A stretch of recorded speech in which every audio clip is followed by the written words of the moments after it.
And hello, welcome to solo playthroughs. We got a two-handed live playthrough, which means that I just am more comfortable with two-handed than I used to be, or I have really bad judgment and never should have scheduled this to do live. So this is a good one. I've really enjoyed jumping into this scenario.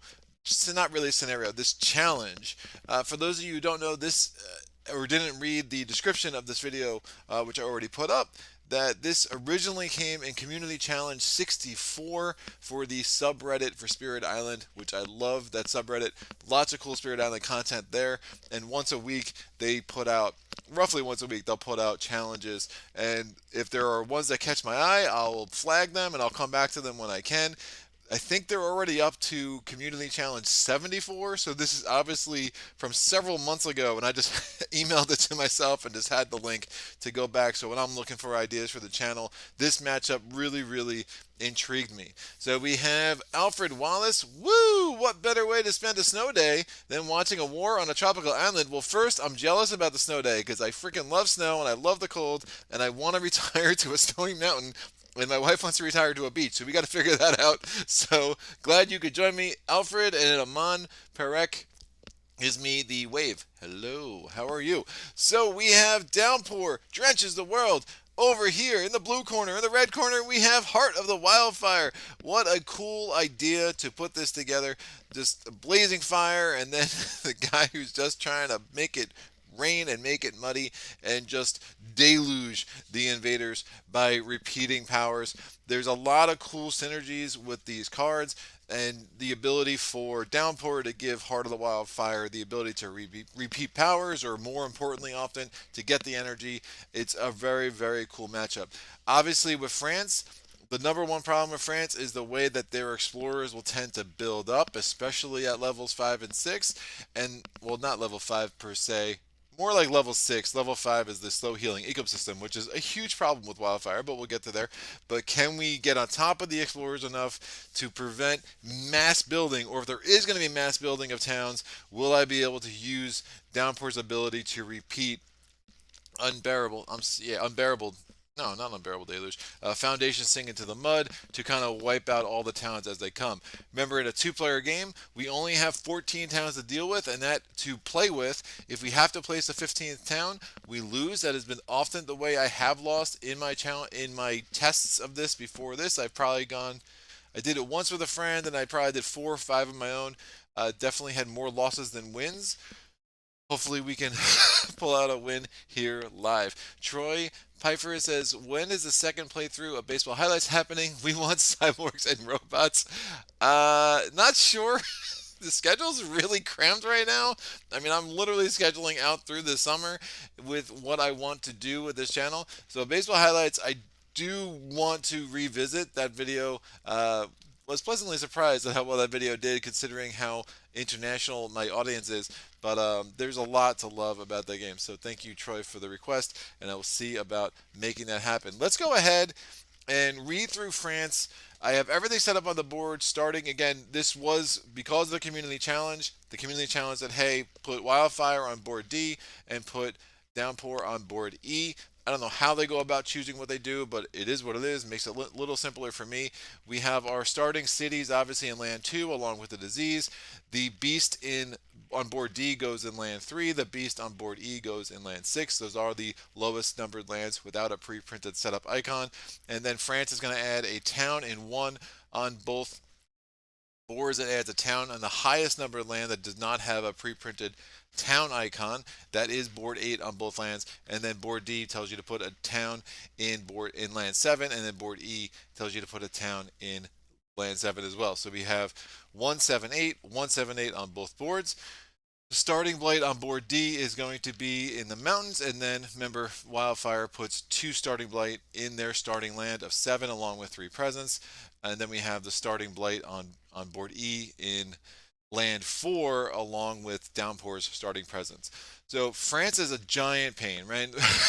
Their escalation in stage 2 is absolutely awful, and before you know it, you're like, oh, we got like 9 towns in the supply, and like a turn later, it's like, oh, dude, we're down to 1, and it can really happen just that quickly. And especially in that stage 2 escalation, you have to be very careful because if the land that is explored into already has two towns or has a town in each land, then you are forced to add blight. And again, blight's going to be a problem, and we'll get to level 5 and talk about that. So the difficulty level of level 6 is supposed to be a 10. Levels 1 through 6, we'll go through those really quick. Except during setup, after invaders successfully explore into a land that has no city or towns, we add a second explorer. Slave labor during setup, put the slave rebellion card under the top 3 cards in the event deck. I'll make sure to do that. When you build in a land with 2 or more explorers, we place all but 1 explorer there with an equal number of towns. Early plantations during setup on each board, we did the added towns. Triangle trade whenever invaders build in a coastal city, add a town to an adjacent land with the fewest towns. France does have the most rules overhead, and I've started to use 4 reminder tokens with level 6 France to make sure I do not forget stuff. So these reminder tokens in the ocean are just supposedly, hopefully, going to remind me that when I add a city to any of the coastal lands, I need to add a town to an adjacent land. We have slow healing ecosystem with Wildfire. Especially, this is going to be a difficult thing to overcome. When you remove blight from the board, put it here instead of onto the blight card. As soon as you have 6 blight on there, 3 per player, we're going to have to move it all back to the blight card. So we cannot just take blight off and put it on the blighted island card or the healthy island card, which also means we're pretty much guaranteed to go blighted, especially with Wildfire's mechanics. The good news with these two, they both have a way to get blight off the card from their innates, or sorry, off the island from their innates. So I have not had a single game where I haven't been able to get 6 blight on here and put it back on the card. But again, at that time, if you're putting 6 blight on the island, I know you already have 4 starting blight, but it does mean we're looking like going blighted island somewhere in the mid game, and hopefully the blighted island card won't be tipping point. Or something else equally awful. Which I don't know if there is anything equally awful. There's just, some that are not great. We have persistent explorers. After resolving unexplored card, notice there was an errata to this, so I did go ahead and just write in the appropriate wording based on the errata. After resolving an explorer card on each board, we add an explorer to a land without any, and there's definitely a chance that near endgame there's going to be at least 1 explorer in every land, so this might not trigger every time. And then we also cannot, with fear cards can never remove explorers. If one would, you may instead push that explorer. So you're not forced to, but you may. But it does mean that, again, it's a lot harder to get these stupid explorers off the game. This is like almost the the precursor to the awfulness of Russia with their explorers, is the France explorers and how they work and just the ways you need to manage them and make sure that there aren't too many built up in a place that's about to build. We have Helene Raphael says, "Hey, I've watched so many of your Spirit Island videos. I'm super excited for this live playthrough. Hello, Helene. Thank you for joining me today." Troy says, "You had great commentary on that video. I enjoyed it a lot." I did get a lot of comments about the commentary on that one. It was really fun.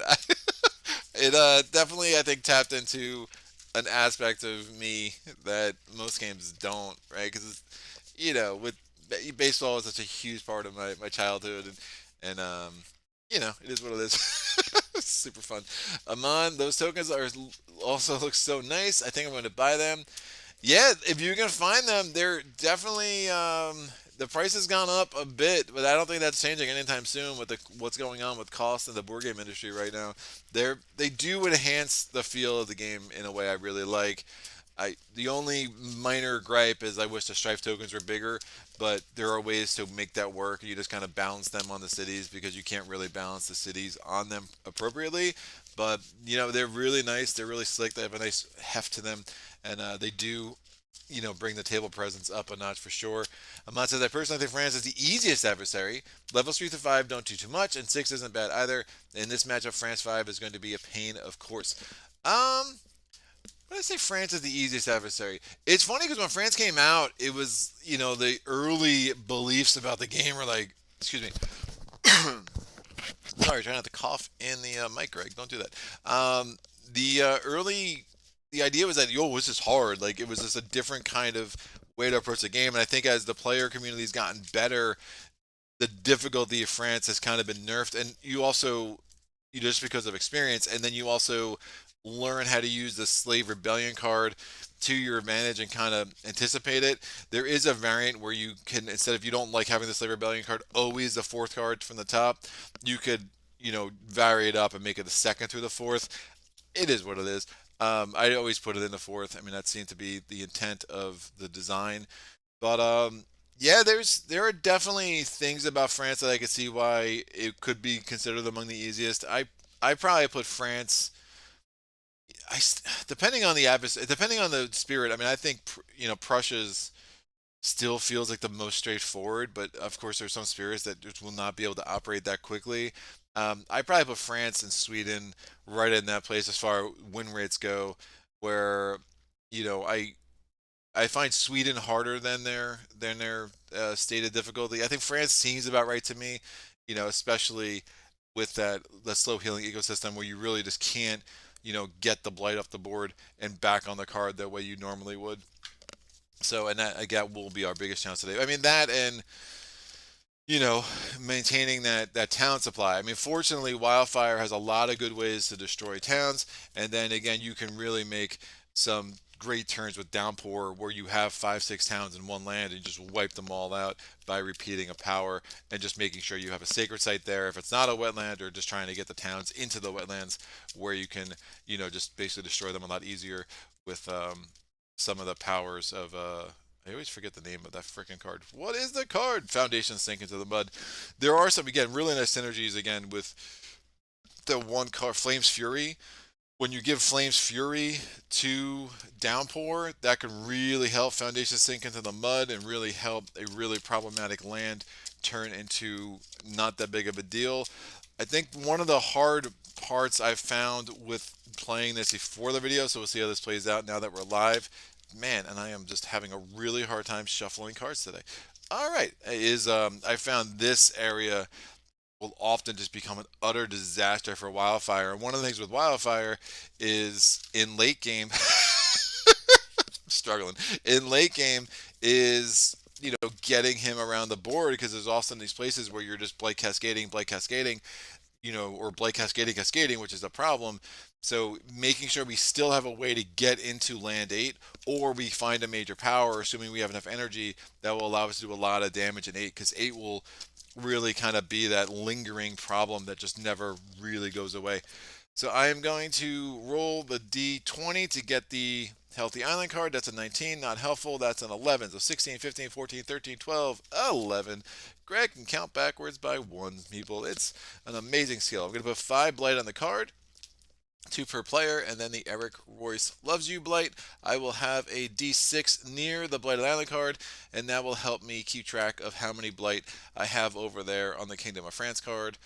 So there's the 5 blight there. Let me set the Invader deck. I'm going to roll a D6, take out number 4.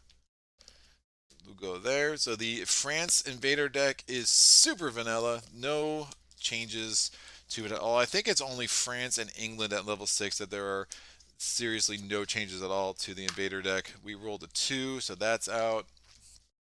And then last but not least, rolling that, I rolled a 6, not helpful. 5's also not helpful. Come on. 2. Here we go. So we have our Invader deck. I'm going to flip over the first card for the initial Explorer, and we have Wetlands. So we're going to get an Explorer in 8. We're going to get an Explorer in 4. We're getting an Explorer in 1, an Explorer in 3. Now, unlike most things on adversary cards where it's like except during setup, this still happens during setup. So we have to put the additional Explorer on the board. I'm going to put, and it has to be in a land that does not have Explorers. I'm going to put an extra Explorer on board D into land 7, and I'm putting an extra Explorer on board E into land 2. Why not? We are going to have to shuffle up the power decks. I'm going to put this reminder token here on top of the Explorer deck, so I hopefully remember to add that extra Explorer every time. It gets a lot, especially when you have the stage 2 escalation, because you explore, then you have to remember to either add a blight or a town, and then you have to remember to add that extra Explorer. So this is where all you will come in to make sure that I'm not cheating.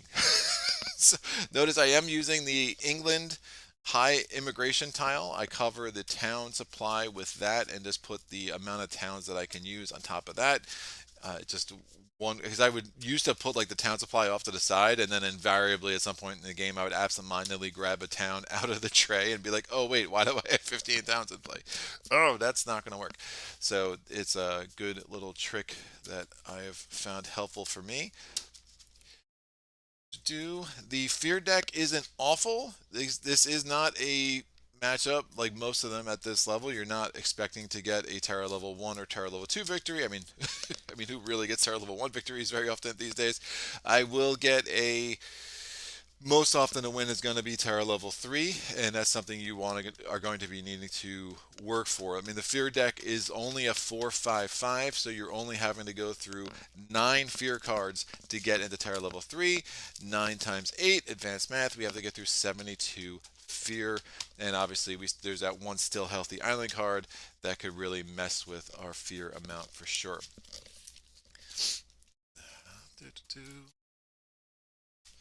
Man, ugh. So I am still dreading the addition of many new minor powers in the expansion because this thing already is so impossible to shuffle. But, you know, bring it on, Eric Royce. If you got it coming, I will definitely take it. Give me 10 seconds. I'll be right back.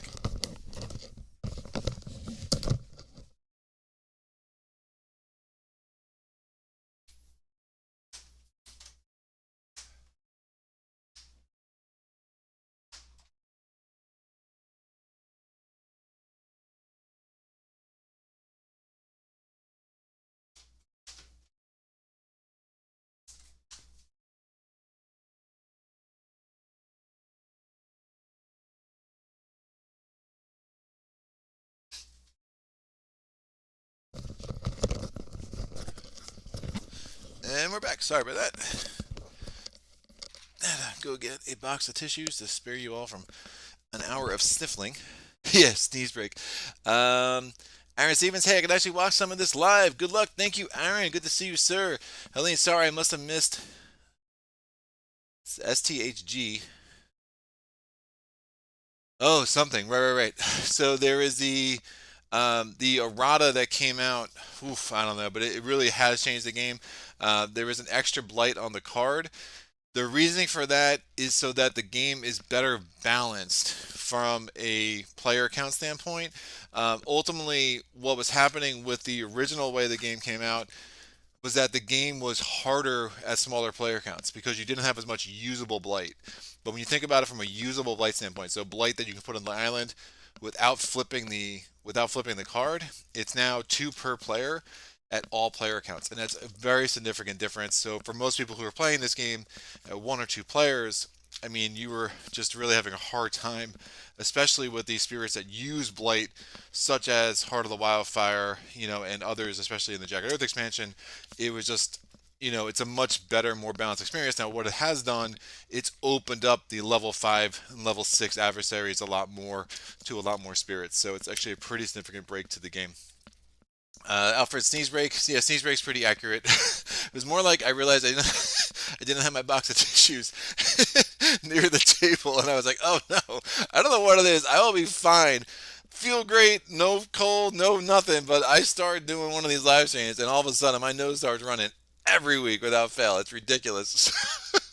Aaron, two times. Yeah, 2 times 2 equals 4 plus 1. The extra 1 is the newer erratum. Thank you, sir. And then Helene says, oh, right. Thanks, Aaron. Yeah, that is the Eric Royce Loves You Blight. Never forget it. That dude, I think a lot of designers, if they had seen him, it wasn't even a mistake. It was just something he just kind of missed in how the game was coming together. To see a designer go out and be, you know what? I'm gonna do this big change to the game because it's the right thing to do. I don't know if a lot of designers would have that courage, fortitude. He's just like, I really appreciate how much Eric Royce has done to support this game. For those who don't know, that quirky site with the FAQ is just amazing. I mean, there's so many games, so many questions that you'll have that you just go on that site and it's all handled, and that's all him. I mean, he's the one who operates that site. He's the one who came up with it, and I just love that level of care of a designer just sticking with his game and making sure that the player experience is top notch. And it's definitely one of the reasons I love this game so much, for sure. So we're gonna set up the fear deck. It's 4-5-5. Fear cards would go over here. Yoink. And this can go here. I need to get my dividers. Terra level 3, Terra level 2, and here we go. Cool, and I'm going to put a reminder token on that to make me remember that fear cards can never remove explorers. So that's that. We're going to go right into the first turn of the game. I don't know what I want to do. I think that would take care of that. I could do that. I think kind of wiping out 8 so we can move toward the coast with the rest of this game with Downpour, I think would be pretty strong.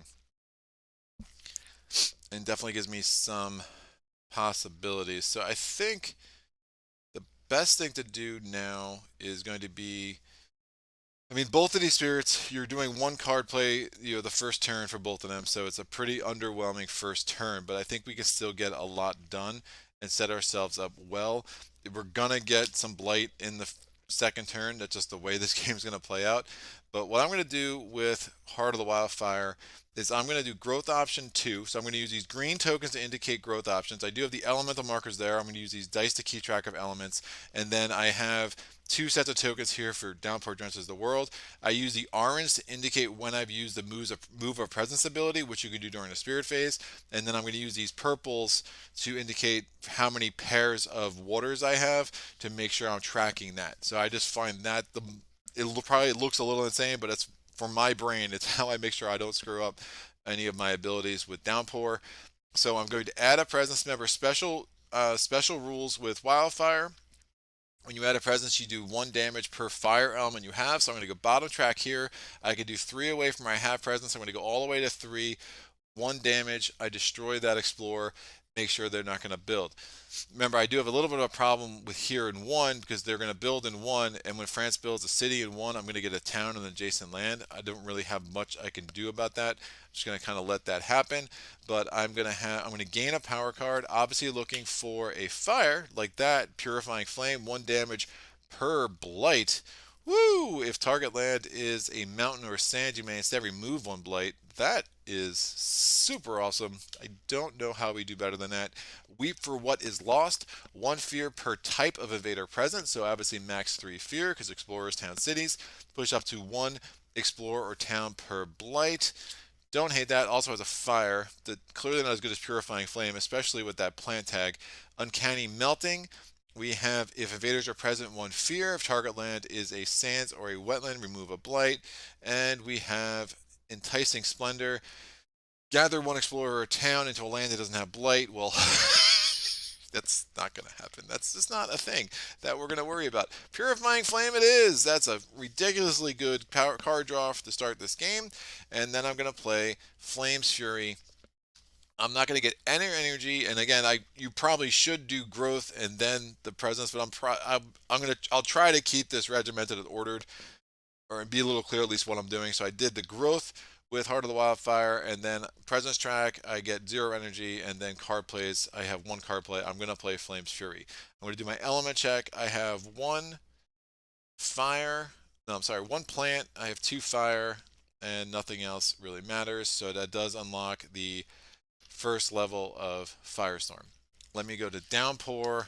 Downpour is going to play Foundation. Well, first of all, I got to figure out what my track is. Yeah, I'm going to do growth option B. I'm going to put 2 presence on the board. Range 2. I'm going to put 1 presence in land 8. I'm going to put 1 presence in land 3. And then I'm going to have to discard 2 cards. I have 1 card play, and I can move a presence. I'm not going to move a presence. I am going to play Foundation Sink into the Mud. I'm going to discard 2 cards. What 2 cards don't I want? Well, I'm going to want Unbearable Deluge for next turn. So I'm going to discard these 2 cards. I'm discarding both a Dark Skies Loose, a Stinging Rain, and Gift of Abundance. That gives me Unbearable Deluge in my hand for next turn. I'm going to go to my presence track. I get 1 energy. I'm immediately going to have to spend that on Foundation Sink into the Mud. I'm going to get I have 4 waters, so I get the 2 waters for growth option B, the 1 water there, the 1 water there. I have 0 air. I have 1 earth, which isn't going to matter. That 4 waters, that gives me 2 combos of 2, so I'm going to get 2 of these, and I'm not going to use this move of presence, so I'm just going to put this here. That is both my growth and my presence. I'm going to go right to fast powers. 1 damage per 2 fire you have in a land that has my presence because it's range 0 and it has blight. I'm going to do that in land 7, and that's going to wipe out that explorer. The good thing about that is I can keep adding the extra explorer after, as long as it's not sands. I can keep adding an extra explorer in 7 as per the level 6 of France, and it just gives me a place to always put that extra explorer in a place where I know I can take care of it rather easily. So, all right, no comments. That is my innate. The only other fast power I have is Flame's Fury. I can target any spirit. I'm going to target Downpour. Target spirit's going to get 1 energy. And then target spirit's going to deal +1 damage with each damage dealing power that they use this turn. Powers which damage multiple lands or each invader only get 1 extra damage total. Repeated powers keep the +1 boost. Destroyed effects don't get any bonus. Awesome. Now we are going to go to the invader phase. There is no blight island effect. The event card just gets flipped over. We do not carry that out. Again, as per the Jagged Earth rules, we obviously have no fear cards that we've earned, so we go to the invader steps. The invaders are going to build on board D. They're going to build a city in land 1. We have to add a town to an adjacent land that has the fewest amount of towns. I'll put that in 5. We're going to build a town on board E in land 4, and we're building a city on board E in land 8. We're going to now do the explore step. We're exploring into sands. We get 1 explorer into land 7 because there's already a town there. We get 2 explorers into land 4. We get 1 explorer into land 1, so I don't love that because that looks like they're going to be building a city next turn. And then we're going to get 2 explorers into land 6. I have to add the extra explorer. Ooh, I'll add it in land 2 on board D, and I'll add it in land 7 on board E. And the reason why I like adding it in places that already have structures, so when it explores there, instead of adding 2, if I say I added the extra explorer in there, but if we explore into mountains, well now 5's going to have 3 explorers and not just 2 because I already had put 1 there. So that's a problem with France. I really like to add the extra explorers into a place that already has a structure. So we carried that out. The invader cards advance, and now I'm going to do foundation, sink into the mud. I'm going to do damage at range 0, 2 damage to towns. However, since it's a wetland, it's naturally a wetland. Again, if I have a sacred site any place, that becomes a wetland. This is already a wetland. If target land is a wetland, I may instead deal 1 damage to each city or town. Remember, I have Flame's Fury, so 1 damage to each city or town. I'm going to put 1 damage to the city, but I'm going to do an extra damage. So I'm going to make it 2 damage to the city, 1 damage to the town, and now I'm going to use one of my repeat abilities, pay for that. I'm going to do it again. So I wiped out both the city and the town in land 8. That gives me 3 fear, 2 for the city, 1 for the town. I have 1 more repeat ability. I'm just going to turn that in and get an energy. That's that. Time passes. I'm going to put all this energy over here. Flame Fury gets discarded. This gets discarded. I'll reset all of these markers. And we go to turn 2. All right, what do I want to do now? This looks like a mess. I mean, every time in this matchup, it's like I get to that second or third turn and I'm like, uh-oh. This doesn't look good. It really looks very bad. But I have an idea what I want to do with Downpour. Let me do that first. I think I have an idea what I want to do with Downpour. So I'm going to do growth option 3. I'm going to take a presence off. Let me gain my power card before I decide where I'm putting it. So my options are Rain of Blood. It's just a huge fear generator, but not exactly what I'm looking for right now. Ooh, domesticated animals go berserk.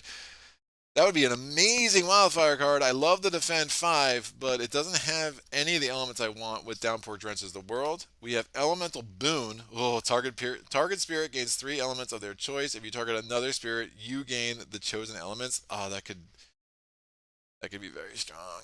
That can be very strong. And then call to trade. You may gather one town. If terror level 2 or lower, gather one town, and the first ravage in target land this turn instead becomes a build. I have used this card well. It has all my elements, but but I don't love it. Just the building. The first ravage becoming a build. It's just the town supply is going to be such that I don't know how effectively I'll be able to use that, which really does leave me with domesticated animals being one of the stronger um, choices here. Doesn't have my elements, but again, the fact that I can repeat powers is really, really strong.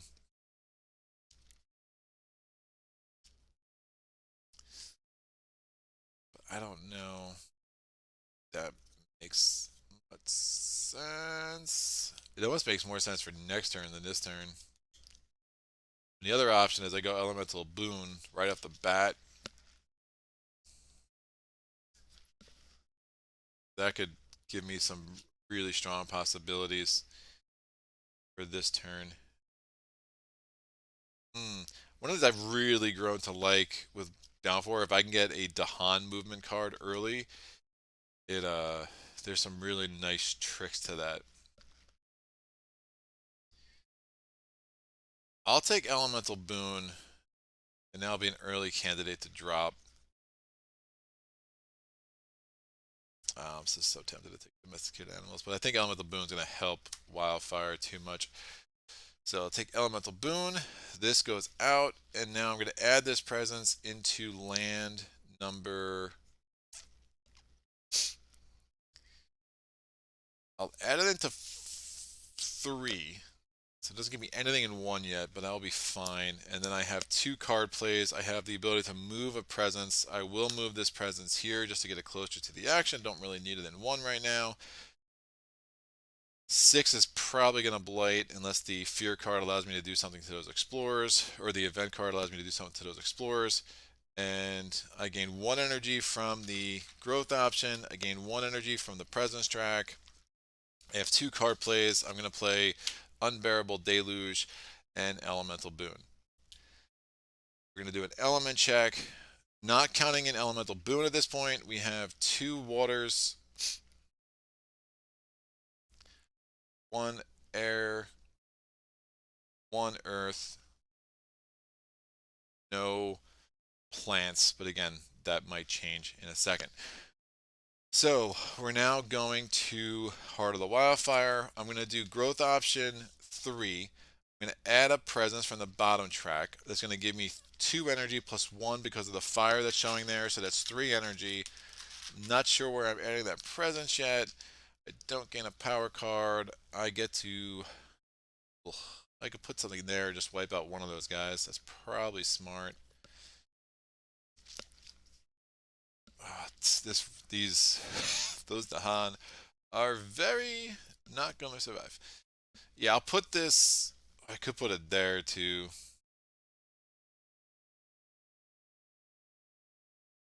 Now let me put this here. I'm gonna burn up one of these dudes, and now with my 2 card plays,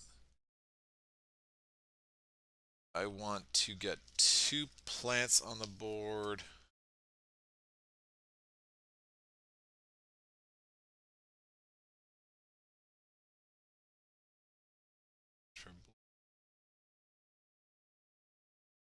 Get slow power.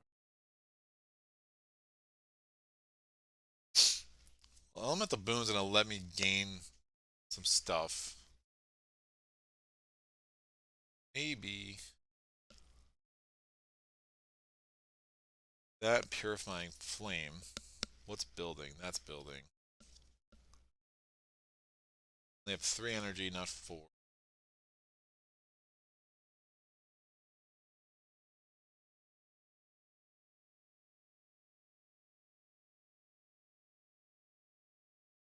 Now I should go with 2 plants. Then I could wipe out everything in 2. Nothing would build. Or wipe out everything in 7.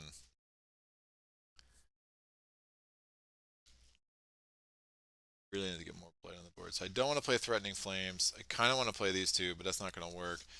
So if I play Purifying Flame and Asphyxiating Smoke, I think that's the most logical. This will allow me to destroy a town. So that's going to cost me 3. I'm going to do an element check. That gives me 3 fire, 3 earth, or 2 earth, 1 air, 2 air actually. And we have no mountains. So current situation with innate powers is that, and I do not have the burn land regrows, but I'm about to get that in a second. So here's what we got. Oh, one. I'll be able to remove 2 blight this turn, which is really sick. Great. So I'm going to do elemental boon, target spirit gains 3 elements, and if I target another spirit, you also gain the elements. So I'm going to gain a fire. So that's 1. I'm going to gain a earth, and then I'm going to gain a water simply for the fact of making sure I give that water over to Downpour. Although it might not matter for Downpour, but it'll be fun to do anyway. So then I'm going to give this. So Downpour also gains a water, gains a fire, which I don't really need to track for Downpour, and it's going to gain a plant, but that's also not going to matter. I think I've been saying plant and earth interchangeably. Green is plant, gray is earth. And now that's going to give me the higher level of Firestorm because I have the 2 plants plus the 1 I got from Elemental Boon. And it's also going to give me the second level of the Burn Land Regrows because I have the 2 plant. I had the 2 fires, the 1 fire plus the 1 fire from Elemental Boon. So Elemental Boon's a really nice card early in this situation. The only fast power I have still have Unbearable Deluge. The only fast power I have left for Wildfire is I'm going to do 1 damage per fire I have in a land that has both my presence and blight. That's 3. Well, it's going to be 4 damage. It's going to become 3 damage because I don't have anywhere else to put it. I do have the 2 air too, so I could split this among lands that have blight and presence, but I have no other lands that have blight and presence on the board. So I'm going to wipe out the town and the explorer in 7. That gives me a fear. Aaron Stevens says Foundations for the win. Beautiful. Yeah, that was really strong. Blizzle guy says pretty sure you have to take Rain of Blood. Scary bird, best bird. Aaron Stevens says, yep, I think there's enough that says Downplay must take Rain of Blood and repeat it as many times as possible. Yeah, I mean, I get that as far as repeating the fear. I just think the synergy potential with Elemental Boon just makes sense. And yeah, it's definitely a way to play if you just want to get like 100 fear. Um, I don't know. I feel like at some point though I'd be worried that I'm just gonna get overrun with blight before I can actually get all that fear out. But yeah, I definitely see that scary. Scary. I like that sentence, man. Scary bird equals best bird is fantastic. So now we have Unbearable Deluge. I'm going to target land 4. I'm going to generate 1 fear. I'm going to push 2 Dahan. There are no Dahan in land 4. That gives me a defense of 3, and since target land is a wetland, I also get to isolate it. Now I'm going to my repeats. I have 1 repeat. I'm going to repeat Unbearable Deluge. I only have 3 waters, so 1 repeat. Again, I have 2 waters. No, wait, 2 waters. Right, I had 2 waters and I get an extra water because I'm on Elemental Boon. So yeah, I have 3 waters. So I'm going to use a repeat on Unbearable Deluge. I'm going to target land 3. I'm going to isolate land 3 now, which hopefully that Explore card is wetland or is jungle. That'd be great. I get to push 2 Dahan. And we also have a defend 3 in land 3. Obviously, there's not ravaging there this turn, so it's not going to matter. But that's everything the card is doing. And again, since it is a wetland, if I isolate it, it's a wetland because I have a sacred site there and because Downpour is just, a 2-headed dragon that makes wetlands in other places. That's that. I do not have 2 earth, so I'm not going to have water nourishes life's growth. We're going to now go to the event card. Numinous Crisis. Oh, God. I swear. I go through cycles of event cards that come up, and this is one that I have just seen so many times recently, and oh, it's just super, super, super annoying. But them's the breaks. All right, man.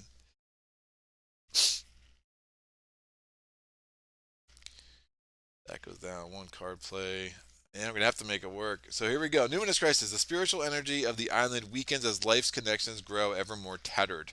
You may pour, so I could draw strength from the island while I can, but that would literally require me removing 2 blight from the card and keep taking blight off the card until it flips and I get 9 energy. That's not gonna. That's just a bad idea. Like it's just a really bad idea. Or pour your strength into the island. Each spirit either pays 3 energy, forgets 2 power cards, or returns one of their power to their tracks. Oh, yeah, I did. One of their power to their tracks. Add a blight per spirit to the blight card from the box. I mean, I'm tempted to drop 2 cards, but I just don't think that's a good idea with either of these spirits, to be honest with you. Ugh. So, what I am going to do is have each spirit return a presence to their track. So, we'll do that one there, and we'll use this one here. I'll be able to move a lot of presents next turn, so that should be fine. And now we add 2 more blight to the card, 1 for each spirit. Alright, plagues bring fear and death. 1 fear per board with disease, so that's 2 more fear. And then 2 damage to Han in a land with disease. So this Dahan is wiped out. There is no Dahan in a land with disease on board E. Careful defense when invaders ravage. If the land has Dahan, defend 2. So that does give me a defense of 2 here in land 1. Fortunately, that will not be enough to make any difference. I wish it was like 2 per, but it's not. So now we go to the invader steps. The invaders are ravaging in land 1. They're ravaging 6. I'm defended 2. Both of these Dahan are wiped out, and we get ourselves a blight. Nothing to ravage in 3. Ravaging 1 in land 8. Injures the Dahan. Well, no, the Dahan are defended 2 there. So then they fight back, wipe out that explorer. Ravaging in land 4. Dahan are defended 3. They're ravaging 3. Fight back. Town out. Explorer out. Fear card for next turn. Explore steps. We're building in land. We're building in land 7. Nothing to build. We're building in land 4. We get a town. We're building in land 6. We get a town. And then this explorer turns into a town. And then we're building in land 1. We get a city. And we added a town to an adjacent land that doesn't have any towns, or it has the fewest towns. I'll add this to land 2.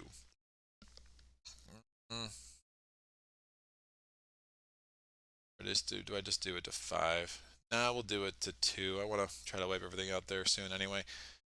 The explore step is going to be mountains. So, of course, I had a 50-50 shot that this isolate token was going to be really effective. Of course, it was not. So we now get an explore into land 2. There is a disease there, so nothing's going to build. We get 2 explorers to land 5, so it does make me wish I put that town in 5. And then we get a explorer in 5 over here, an explorer in 8 over here, and now we have to add an explorer. I'm going to add an explorer in 7 on board D, and I'll add an explorer into a place that does not have explorers. I'll add it to 8 on board E. So we did that. Invader cards advance. Darren Sampson says, I finally caught you live. Love your videos, man. Thank you, sir. Glad you were able to make it. We now go to the slow powers. I'm going to use Purifying Flame.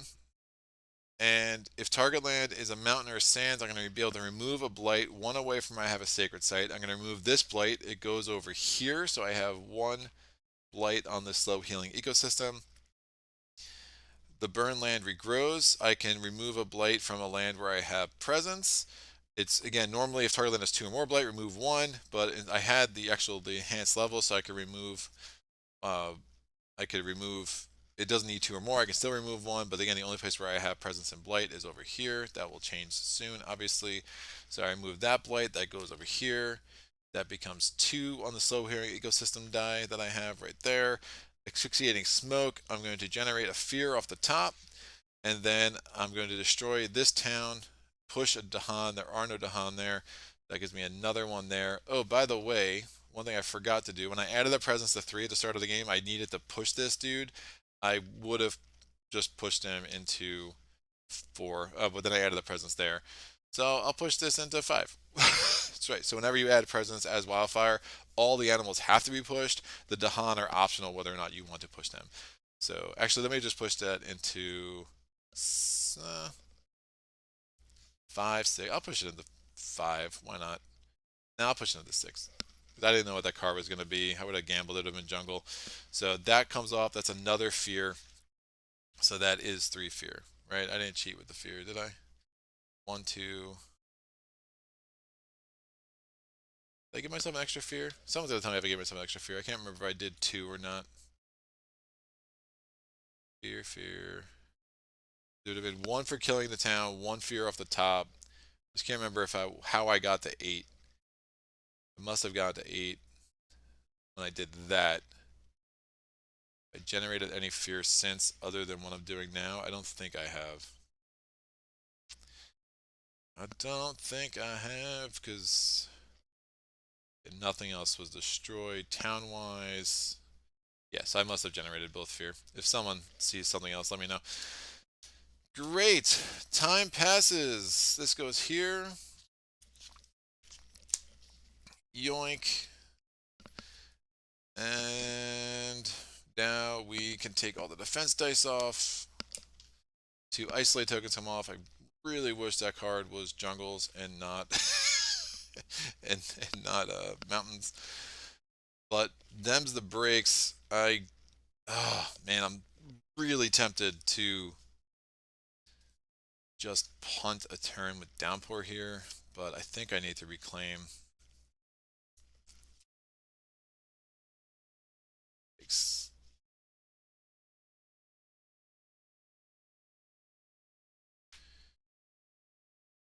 If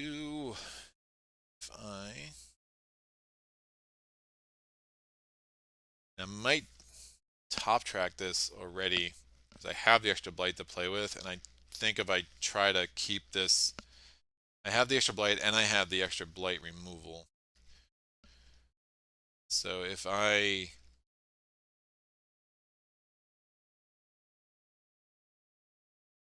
presence blight move,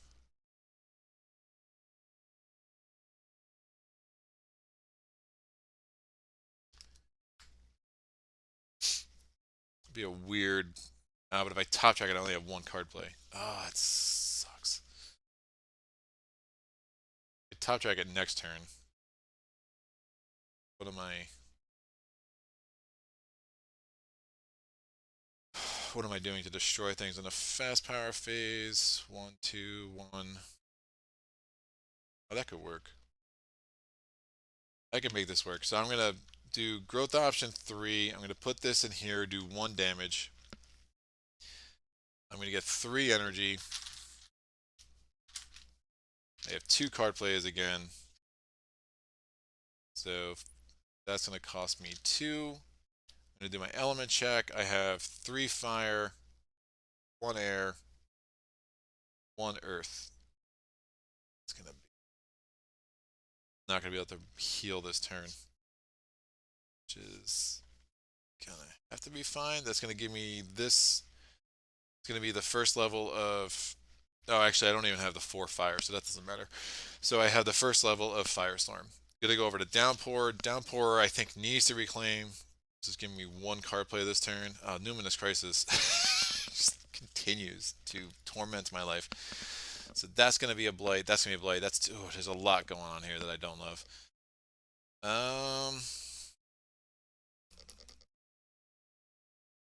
2 damage. I could use Foundation Sink into the mud and wipe out everything that develops in 5. I think that's probably the right play.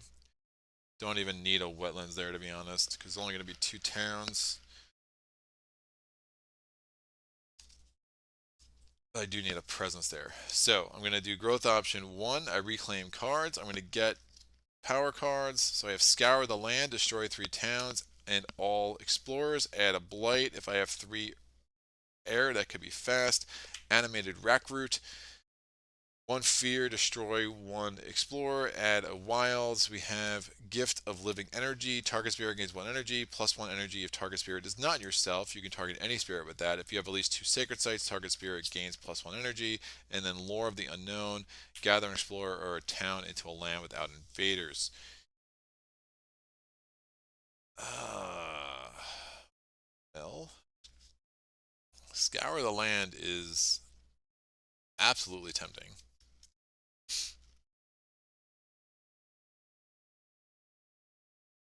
Adds a blight, which I don't love. But I don't love the rest of these cards for Downpour, and Scour the Land might come in handy, especially if I get to a place where I'm just desperate with the fact that I can make it fast, and I could be really desperate with towns, and getting 3 air with Downpour is definitely reasonable, so we'll grab that. These cards are out, and that's another thing with that Errata. It just made cards like Scour the Land just more viable than it used to be for sure. And then I'm just going to do Foundation Sink into the Mud. I do get 1 energy from the Presence track. That's going to go there. I can move 2 Presence. I'm going to move...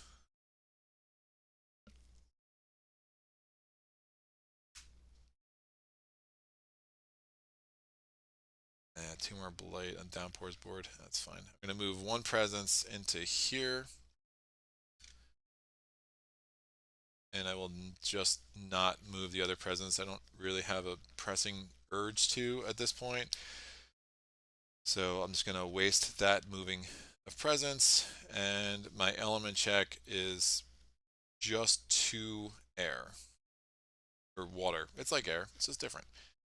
2 water. Done. So we're going to do fast powers for Wildfire. Wildfire is going to do 1 damage per 2 fires it has. It's going to do 1 damage here. Wipe out that town. That's a fear. And then we're going to do Threatening Flames. I'm going to generate... Oh, it has that blight. Ah, shoot. That's fine. It'll at least give me some fear.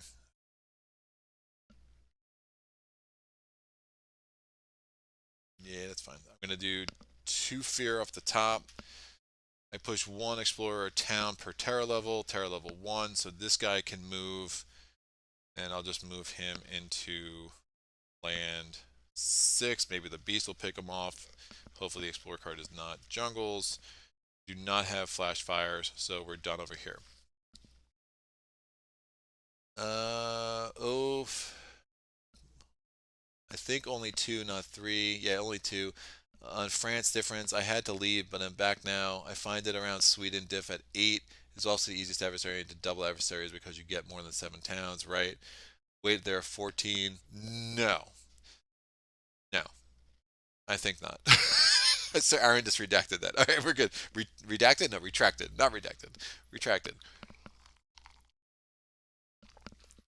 All right, got my coffee. We're good to go. Oh, back to 1 card play with Downpour. Super annoying. It's like, Numinous Crisis. All right, don't be as bad as Numinous Crisis. Be something better. Great. Search for new lands. In each land with 2 or more explorers, push 1 explorer to an adjacent land without invaders. Uh, um, sorry, Ravage defend 1 per the Hun. Wow. That stinks, because I was really set up with Foundation Sink into the Mud. So I don't love, I really don't love that at all. So we'll do it on board D first. I don't have 2 explorers in any land. I have 2 explorers in both mountains here. So I have to push this into 3 because I have no other lands without invaders. And I'll push this into 4. I was really hoping to, well, at least I won't be able to, I won't have to repeat Foundation Sink into the Mud. So there is that. I'll just be able to get energy for my repeat, which I should keep that token here. So that's done. Distant Hunt on each board, push 1 beast to an adjacent land with no disease, with no blight. It deals 1 damage there. So I'm going to push this beast here to destroy that. So both the beasts are on Downpour's board, which is better anyway. And I'll push this beast here, and I'll wipe out this explorer in land 8. So that kind of worked. So yeah, coastal lands. Coastal lands being the first card off would be really bad for stage 2. Like anywhere I'm getting, oh, if that's sands, I'm in trouble because I'm gonna add a blight. I'm gonna have to blight cascade on E. Oh man, yeah, this is a interesting start, guys. And girls. All right, county defense during ravage. Defend 1 per Dahan in the land, and that goes there. We're going to go to the earned fear card. What do we have? Theological strife. Each player adds a strife in a land with presence. And add a strife. It's not gonna help me. Oof. And it's with anyone's presence, but I only have. I need to get some Dahan in places with towns, by the way. Because remember, next turn is the Slave Rebellion. So I can put that there, and I can only put this on an Explorer now. I could actually just add 2 strife to the town and 7.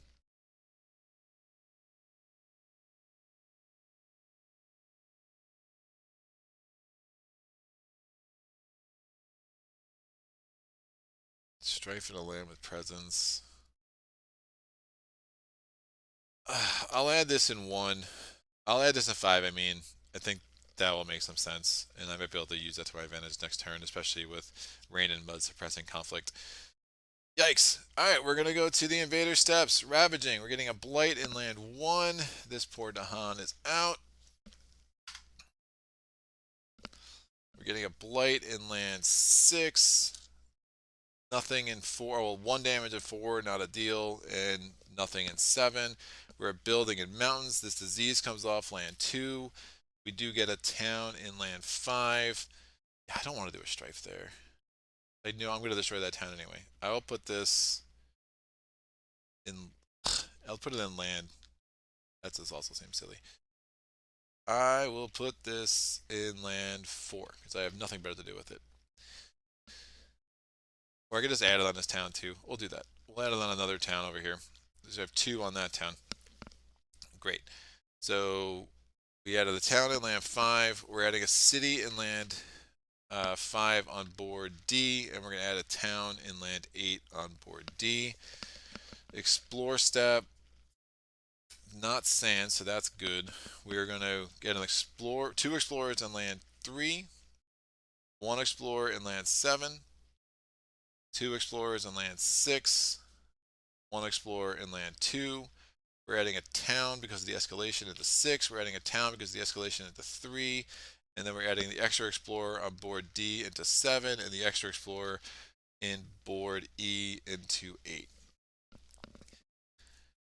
Time passes, or invader cards advance. I'm going to do foundation sink into the mud, 2 damage to a town where I have presence, wiping out that town, 1 fear. And we are going to do flash fires, get 1 fear off the top. I do 1 damage, 1 away from where I have presence.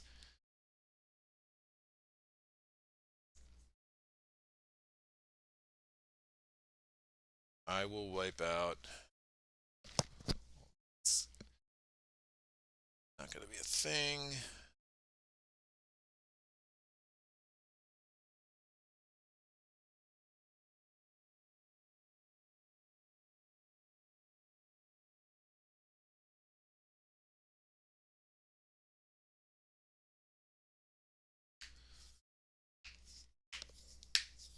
And I'm very worried about the fact that there are structures on both 1 and 6 on E. It's a problem for sure.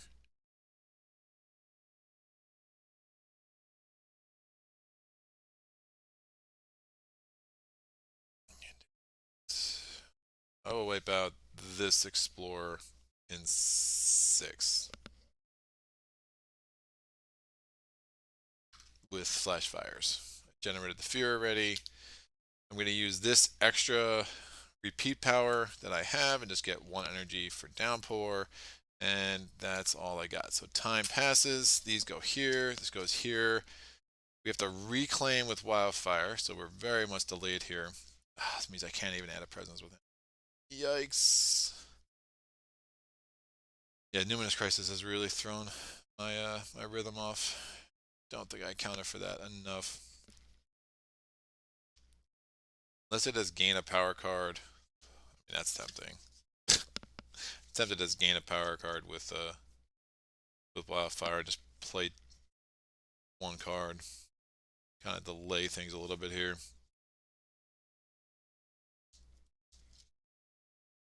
Nah, can't. Can't do it. Alright, so we're going here. I'm going to get one energy from the growth. We're looking at power cards. Poison Dew. Oh, hello. A little bit too late since Jungles just came up. Poison Dew says destroy and explore. If target land is a wetlands or a jungle, you get to destroy all explorers. We have Haunted by Primal Memories. One fear, defend 3. If beasts are present, get 2 more fear, but doesn't have a fire. Gold's Allure. Gather 1 explorer in 1 town, add a strife. Target land has to be a mountain. And the Dire Metamorphosis. 1 fear, 1 damage, 1 damage to Dahan, 1 Badlands, 1 beast, 1 disease, 1 strife, 1 wilds, and 1 blight. And a partridge in a pear tree. I think Poison Dew is too good. So we're going to grab that. Have my 2 energy. And I think I play 2 cards with plants, and then I'm going to play Elemental Boon again. Elemental Boon, Scour the Land is an interesting combo here for sure.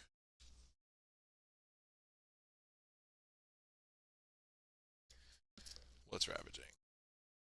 2 gets a Blight. It's fine. 5 gets a Blight.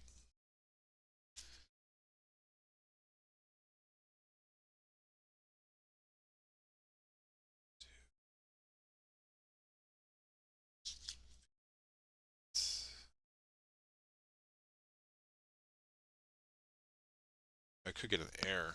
Oh, that would be interesting. Do Flame Fury and Flash Fires. Just try to protect 8 a little bit.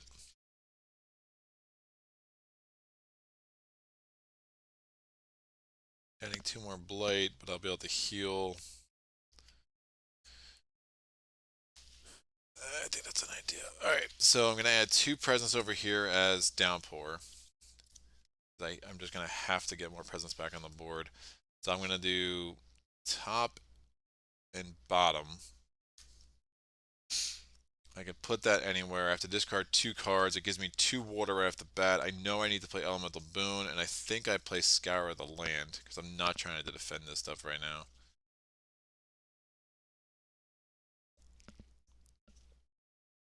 City, town, what's building? Scour the Land will really just be able to wipe out something.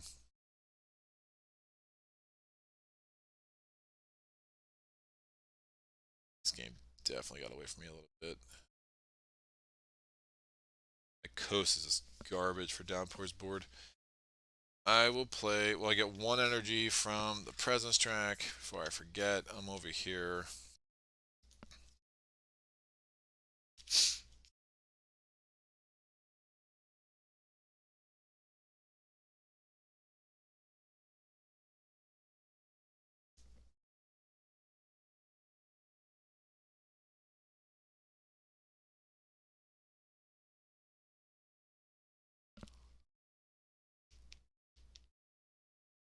I think I'm going to end up doing this back to back, just have 1 card play next turn.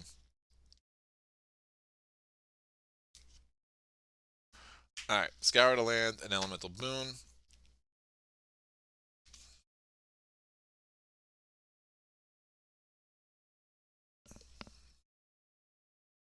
There. Oh, I didn't want to play that fast though.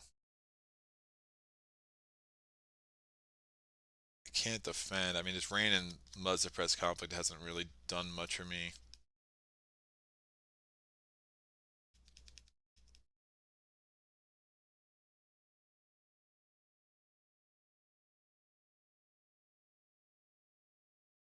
Foundations to the mud. I probably should use foundations on 6. instead of 5. That probably would have been smarter because I could have used that last turn, just wiped out everything there, kind of kept this open. We definitely have a problem.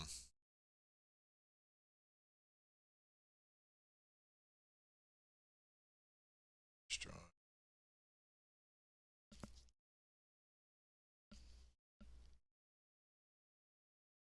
Yeah, we definitely have a problem.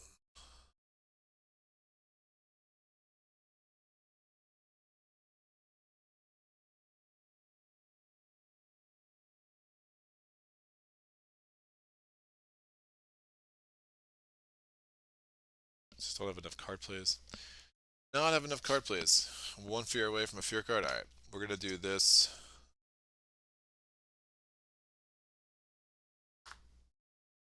Pretty sure I took that energy for growth. If I didn't, someone can let me know.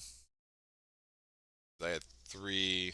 Yeah, I only had 1 energy left from last turn. I'm pretty sure about that. So Flames Fury and Flash Floods. I have 1 Earth. I have 2 Fire. 1 Air. That's going to give me first level of Firestorm. I have 3. Right. I'm going to do Elemental Boon. Let's make this a. I have 3 Fire actually because 1 on the board. I'm going to get a 4th Fire. Then I'm going to get a 2nd Plant. And I'm going to get a 2nd Air. So that's not going to give me any extra waters over here. So I only have 2 waters with, well, I have 4 waters with, oh, I could do that twice. That's interesting. Yeah, I have 4 waters over here with Downpour, 2 from the board, 2 from growth option, 2. The 2 cards I'm going to discard are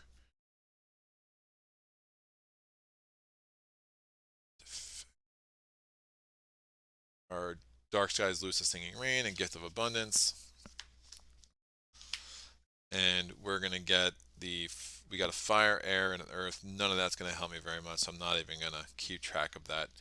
I mean, that could give me the first level of, well, I already have the first level of Rain and Mud Suppress Conflict. So, in theory, this presence there is going to reduce the attack by 1, so it's going to give me a defend 1, but it's also going to reduce the counter attack of the Dahan by 1 as well. But that'll be enough to wipe out that Explorer when they Ravage. Flame Fury, I'm going to give myself 1 extra energy. And I have the air because of Elemental Boon, so now I have the ability to make flash fires fast. My damage and the powers do +1 damage, so I'm going to do 1 fear off the top, and I'm doing 1 damage in land 8. Because of Flame's Fury, that gives me 2 damage, so this town's wiped out, and that happens there. And that was done fast. We have Firestorm, innate power. I can do a damage in land 7, wipe out that thing.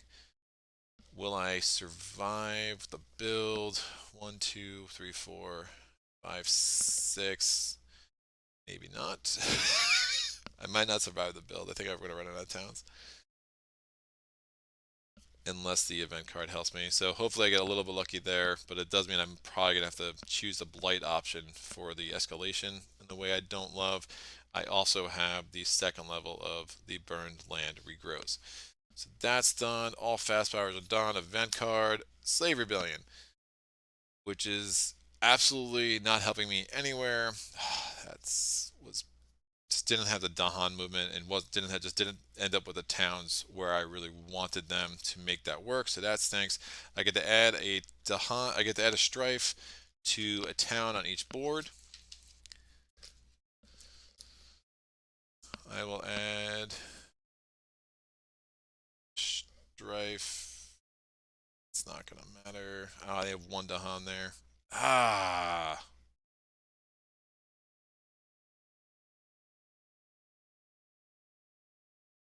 Hmm.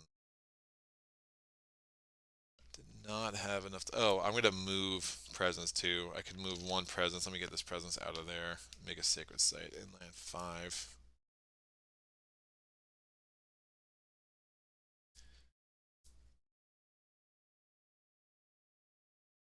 Oh, it's still gonna build.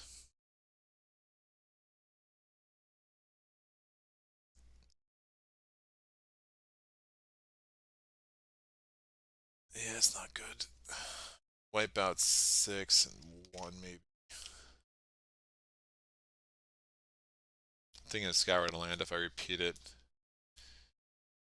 Alright, 2 strife to towns. I'll add a strife to the town inland. 3. And I'll add a town. I'll add a strife to the town inland 1. This goes away. We draw another event card.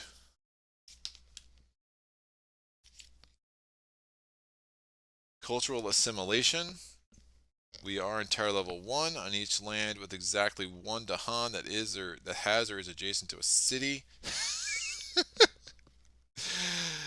Oh man, that's really bad. Oh well, the good thing is I have random mud suppressed conflict, so we're actually defending 2 here. But this Dahan is now a town. Oh, I'm definitely gonna die because of towns. Oh, that's really bad. This goes away. That becomes a town. Oh, gross. All right, each beast deals 2 damage. This town is defeated. That gives me 1 town back. Still not gonna matter. This explorer is defeated. This beast goes away because it destroyed a city or a town. And then reckless offensive on each board with at least 2 Dahan and at least 2 cities or towns. Again, I do not have my Dahan in the right positions to take advantage of that. I would have been able to destroy some things. Not gonna happen. Yeah, we're building too much. And then avoid the Dahan. Invaders do not explore lands with at least 2 Dahan, but it's not gonna matter. I could play this out, but the reality is when I build 2 towns, yeah, it doesn't matter. I gotta do 2 towns there. No. I'm gonna add a lot of blight. We'll see what happens. It's not gonna be good. But we're gonna add a blight into land 2. Random mud suppressed conflict, reduce that conflict down from a 3 down to a 1. So no blight there in land 5. We're adding a blight into land 5 on board D, however. Nothing in land 8. We're building. Let me put a reminder here. The invaders are not exploring into lands with 2 Dahan. That actually could matter. We're building 2 towns in land 3.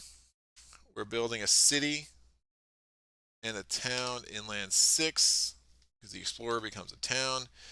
Taking the disease off land 2 and a city and my last town go into land 7. Again, there were 2 explorers. 1 became a town. So I'm going to hope this is coastal lands, I guess. Oh, that's awful. Sands. Well, really bad. Oh yeah, we can't win. So here's what's going to happen now. So because I have no structures on my sands in board D, I have to add a town, and I do not have any more towns to add. So that is a big fat L. I was going to do Scour the Land, and basically, if that wasn't sands, I needed this to not be sands. If it was anything else but sands, I could have done Scour the Land. I would have added a ton of blight, but I was basically going to wipe out everything in 3, wipe out everything in 6, and it would have cost me 3 blight because the blight cascade. But as it was, Scour the Land was going to make this escalator is going to make me blight cascade in 6. The blight of the island card was promising farmlands. Immediately on each board, add a town and a city to an inland land with no cities or towns. That actually would not have been terrible. I could have done that here in 8. But I frankly just never got on top of this board just to kind of the way the cards came out. I really do think Numinous Crisis put me in a pretty bad spot and just made a pretty poor showing of some of the synergies here. So what do we have? Top of the Numinous Crisis. Sorry, I must have missed it, but aren't there 3 placed wildlife presents but only 2 off the tracks? Yeah, there are only 2. There was a Sacred Site in D7. Greg must have returned a presence from D7 onto his tracks because of Numinous Crisis. Oh yeah. Oh yep. I missed that event. It's awful. Also watching while at a meeting. John Telebeck, what's up? Fire and Flood team, love it. No, no place Wildfire. Trust in the cards. Saved by event. Nope, not so much. And then Stefan. Hi Greg. Courageous Gaming. Yeah. Ugh. I don't know. That was rough. What time is it? 4:15. No, I don't know. Maybe I'll run it back. Replied, blah, blah, blah. Cool. Maybe. I kind of want to run it back. That was just a bad showing, man. It's like my live playthroughs lately have been just like rough, dude. Best cause is rough. My class wide playthrough last week was rough. It's like I peaked out at the Strength versus Strength series, and ever since then it's been all downhill. It's probably also a sign that I'm like haven't had the time to really invest in like warm-ups like I used to, so it's more like you're getting me a little bit more raw, which is probably better. Just kind of like, I don't know. I'm like one of those guys. I don't mind putting some losses on the channel as long as I feel like somebody's like learning something, or at least having fun with it. If you're not learning anything, or just laughing at my, utter futility. Do 3, 6, 7, 8, 9, 10. Yeah, I definitely did not make enough use of Slave Rebellion. It's super useful. We're gonna run it back because what else am I gonna do? It's only 4:15. We got time. Let's make it happen. Just have a super long video. But of course, the next playthrough is gonna be like, we're gonna deck out because Spirit Island always does what you don't expect it to do. So this goes here. We get a blight. Hopefully I did not pull Luminous Crisis again because I really just want to fling that card across the room sometimes. We get 2 blight there and a blight here. We get, not that that would be a mature thing to do, flinging cards across the room. Not that I've ever done that, but I actually might have flung board D across the room in my early days of Spirit Island. You know, I'm very mature, guys. It's obviously. do. Ding. Yeah, the funny, I love that first card draw for Wildfire. The rest of the card draws, I do think I was trying to experiment with some things I probably shouldn't have been doing. Just wasn't working. Need to roll. Where the heck did I put the presents for Downpour? Oh, I put it all in front of me. All right, great. I'm gonna roll this D20. Where did I put the D20? Well, that's a thing. I can't find anything to put Downpour on the left this time. Sure. Shadows. Dude, I like Shadows. He's grown on me. I know, John. I'm serious. I've seen the light. I was very wrong about Shadows. Oh, I wasn't very wrong about Shadows. Shadows is still kind of weak, but he's definitely way better than I thought he was for sure. Board D, board equals balanced. Nope. Yeah, I'm gonna hopefully learn my lesson. I'm gonna think about what I've done in these next 10 minutes, and as we set up, and I'm gonna just totally revamp my approach. It's funny. So my friend Tony and I did this last night, and he played Wildfire. I played as Downpour, and we definitely were down to 0 towns on the card twice. And I don't the turning point. Well, we had All Things Weekend. And it was like the first turn with All Things Weekend is always the worst. But if you can survive that, the advantages of All Things Weekend, especially with Wildfire's rules, like we were just really able to run through France after that and pulled out the win. And it was super satisfying. But it was definitely one of those games that we sat down afterwards like, I'm like, what the heck just happened, dude? Like, how the heck did we pull that off? It was so absurd. So, Terror level 3 goes here. Ding. Terror level 2, making the Terror level sandwich. We have to get the Slave Rebellion card. That is something I often forget to do when I'm resetting France, is like getting the Slave Rebellion card out of the event deck for sure. Aaron, gotta go. Good luck on the next one. I might have been the source of bad luck with the first live blue I have joined. Dan says, hey, this is that weird misshapen polyamino version of Base Knight again. Daniel, you gotta help me, dude. Like, I like Street Masters. Like, I got a top games list coming out next week, and Street Masters may or may not be on there. But I'm really struggling, like, loving that game, and I know you love it. So what am I missing, Daniel? Why is that game not clicking for me the way I want it to? I don't know what it is, man. If there's anyone primed to love a game like loosely based in like 80s garbage like movies that I grew up on and absolutely love, it is definitely me, and I just cannot get fully enamored with that game. There's just something about it that's keeping me back. 1, 2, 3. I don't know. I might start. I might need to start playing that with two characters because the true solo. I just find the main boss like so cheesy every time. So easy to kind of get a couple attacks on him, take him out. 1, 2, 2, 2, 2.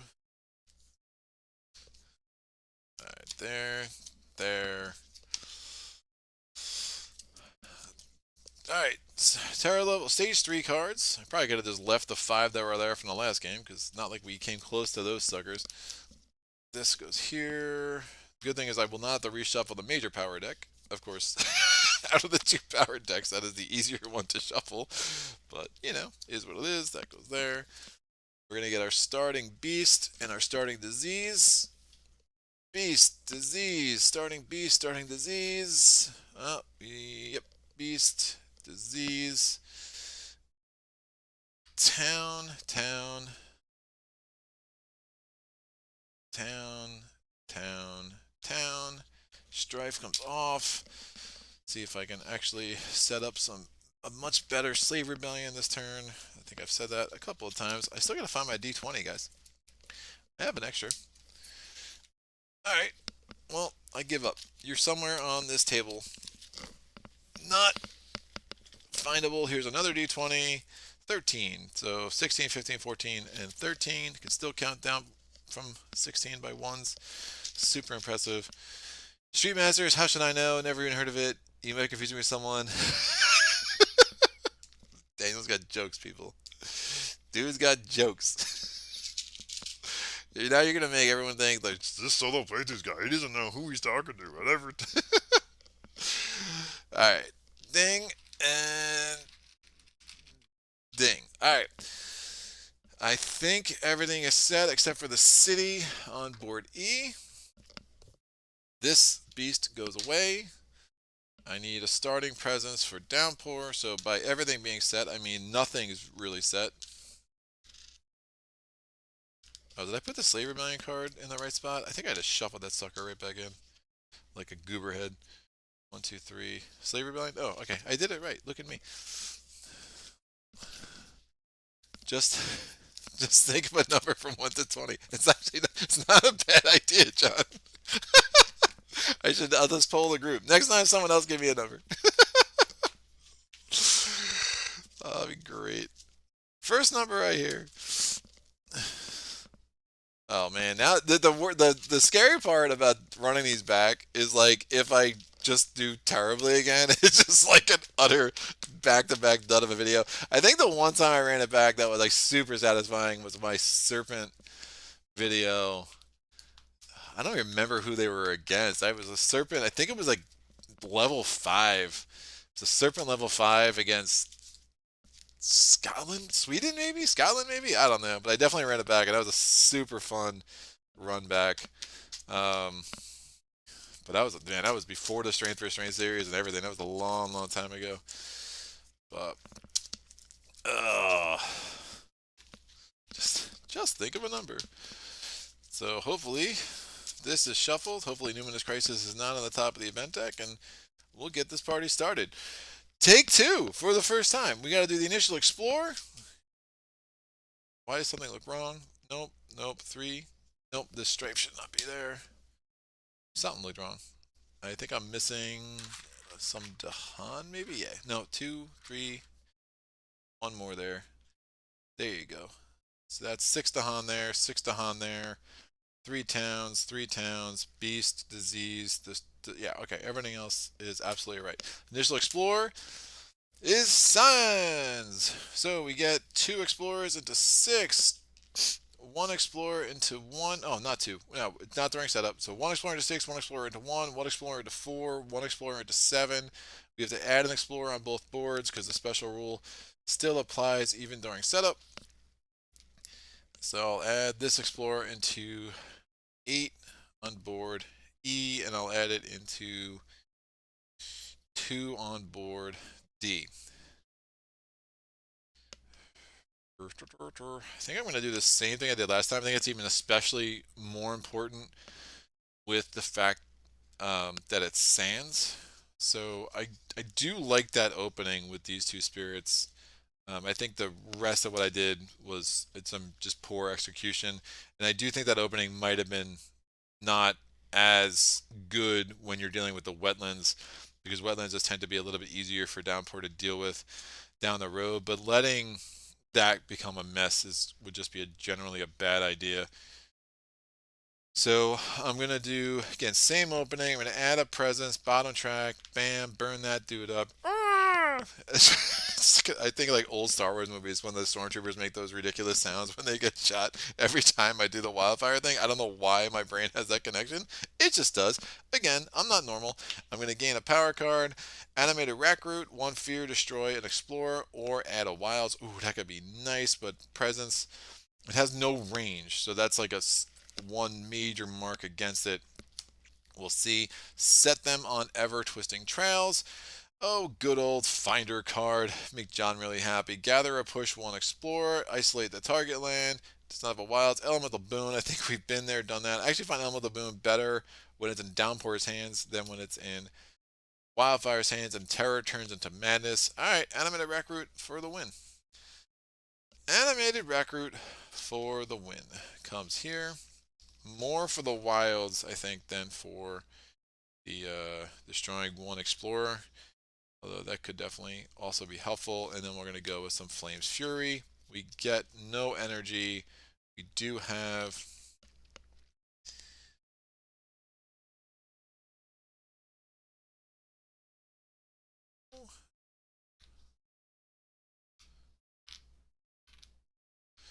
I might use Flame Fury on myself then and let Downpour figure it out.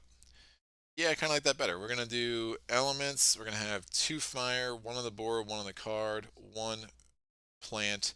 That gives me the first level of Firestorm. I'm going to do, yeah, I think I'm going to change. I'm not going to do Foundation Sink in the Mud over here, but I do like Flame Fury for Wildfire anyway. Downpour.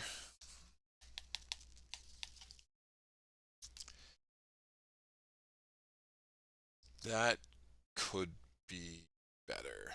Just change it all up, kids. Greg's just making stuff up as he goes. Sure, we're gonna get a power card and an energy. We're gonna get another energy from the presence rack, so I'll just take that now. I'm gonna just put 1 presence on the board, and I'll put it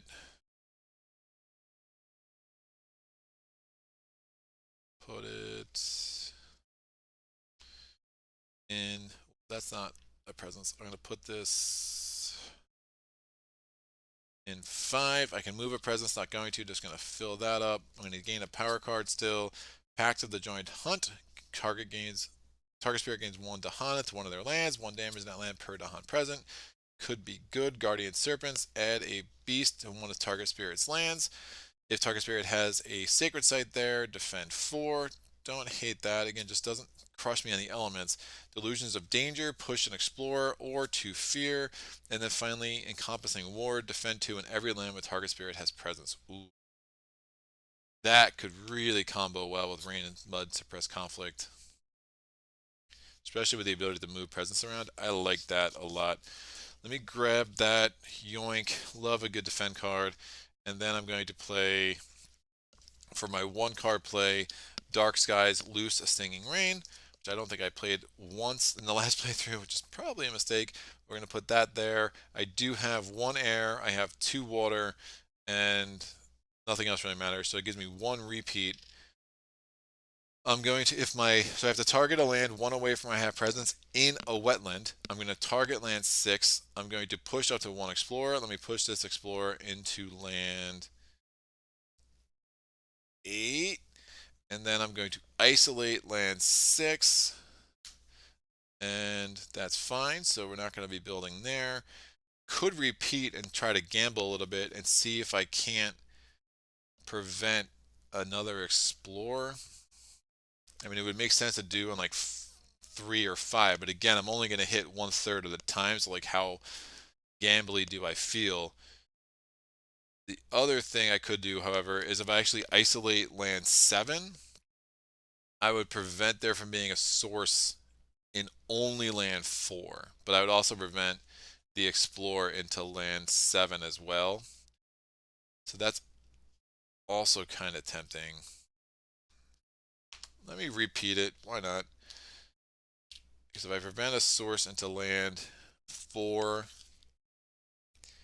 and if it's jungles, then I prevent an extra Explorer going into land 7, which can't be a bad thing. So I'm going to repeat that power. I'm going to isolate land 7, and there's nothing to push. There's no, I don't have the Han there. There's not an Explorer there. So the sucker is just isolated. But it did cost me another energy with my repeat of that. So, and I have no more repeats this turn. We go to the invader phase. This card flips. We just ignore it. Oh, these come off this card, and this die will go there. We're now doing the invader steps. The invaders are building. Oh, they're doing it again. They're building a city here. They're going to add a town to the land that has the fewest towns. That is adjacent because, you know, France. I'll just add this to 2. And then we're going to not build in 6, nothing to build in 4. Oh, my bad. I never did a fast power over here for, I was like, something's weird. I'm going to do 1 damage. Oh, Flame Fury. I gain an energy with Wildfire, plus 1 damage to all my damage, the only powers. And then Firestorm, 1 damage per 2 fire I have. That becomes 2 damage. I'm going to wipe this town out. That's a fear. And then when it goes to build, it's going to build a town in land 7. Yeah, that's right. Cool. Sorry, I just forgot to do that fast power. So we did the build. We have now go to the explore step. We're exploring into jungles. So we get no explorers into land 7. I really almost isolated land 3, but that's fine. We shall be able to deal with that. So that gets 2 explorers there, 2 explorers into land 6, 1 explorer into land 2. We have to add an extra explorer. I'll add an extra explorer into 1 on board D. We'll add an extra explorer into 2 on board E. Invader cards advance. And time passes. Over here. Done. And the isolate tokens come off.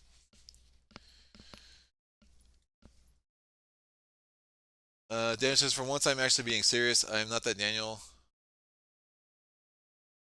What? Not bad. You might have like unless you have a very, very similar name. There's a guy on Facebook who has a very similar last name. I thought it was you. My bad. Thank you for the correction. Then we have John Teleback. Losses only make us stronger. John Teleback says your name is Daniel now. I agree. I'll go with if you're good with Daniel, I'll just stick with it because I know who you are that way. But or just go with Zadget if I'm not butchering that. So you tell me what to go with from now on. So man, that just totally like rocked my world. John says good pick on Ward, and then Ricardo Oscom says, oh, you're two ending in live at a good time. Sweet. I try to please, except clearly I confused 2 names, man. That's really the worst. I'm a terrible person. All right, let's go on to the next growth option. What do we got? I'm going to look this up now, but I'm busy. I got something else going on. We're going to... Can I possibly defend there if I repeat variable deluge enough? I have to repeat it twice. I think that's worth it. If I combo that with encompassing ward, that could be pretty intense. I like that combo a lot. So I know what I'm doing with Downpour, so let me just get that out of the way. I'm going to add 2 presents, both from the bottom track. I'll add 1 presence there to make that a wetland, 1 presence here.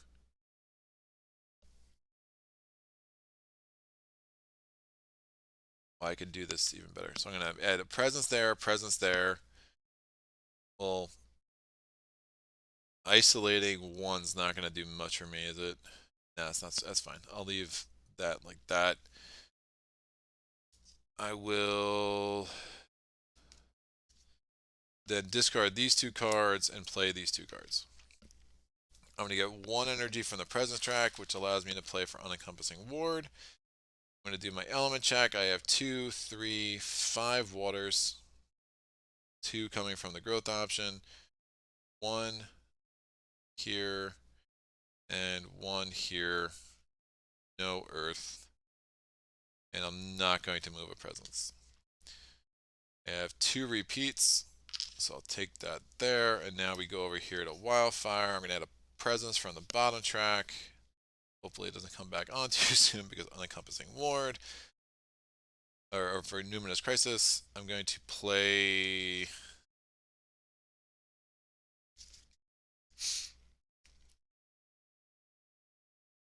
Part of me is tempted to just top track this already. It's crazy though. This becomes a huge blight game at that point. I don't think I can go blight it that quick. It's too much. It's too much. Alright, let me go here. I'm gonna just do 1 damage because of my special rules, my blazing presence. And I will... I'm doing growth option 3, which gives me 2 energy plus 1 because of my track.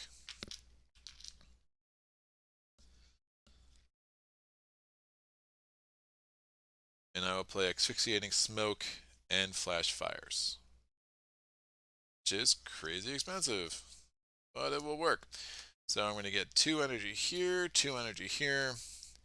My element checks are 3 fire. We get 1, 2 air, and 1 earth. With that, I will be able to use flash fires fast. I get 1 fear off the top. I can do 1 damage and land 7. And remember, I have the firestorm. I get 1 damage because I have 3 fires rounded, divided by 2, rounded down. 1 more damage. I wipe out that town. That's another fear. So I've done firestorm. I do not have the burn land regrows. On the downpour side of things, I'm going to do Unencompassing Ward, defend 2, and every land of spirit has presence. Now remember, if it's a single target power, that triggers at the time where you play the card. But what if it's a multi-land power, that is evaluated at the time where the defend would become relevant, right? So I'm going to... Interesting. I only need to repeat that twice. I'm going to play Unbearable Deluge. I'm going to generate a fear off the top, push this town here, and defend 3 in land 1. That is not a wetland, so it's not isolated. I'm going to repeat Unbearable Deluge. I get another fear off the top. I defend 3 in land 5. That is a wetland because it has a sacred site there. So I put a whatever that token is. I put a isolate token there. I push 2 Dahan, so now I have the Dahan there. I will enact Random Mud Suppress Conflict. So I actually have defend 4 here, and the Dahan counterattack is only going to be 3, but that will be enough to wipe out that city, and that's all I want.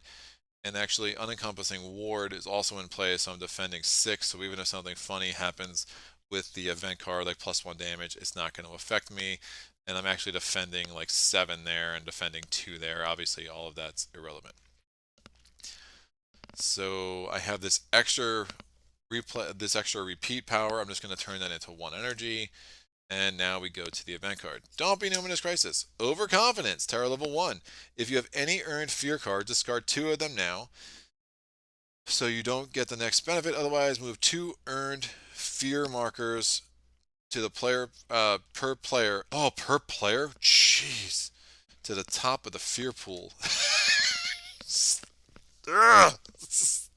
Awesome. I mean, it's still better than Numinous Crisis. Beast Multiply.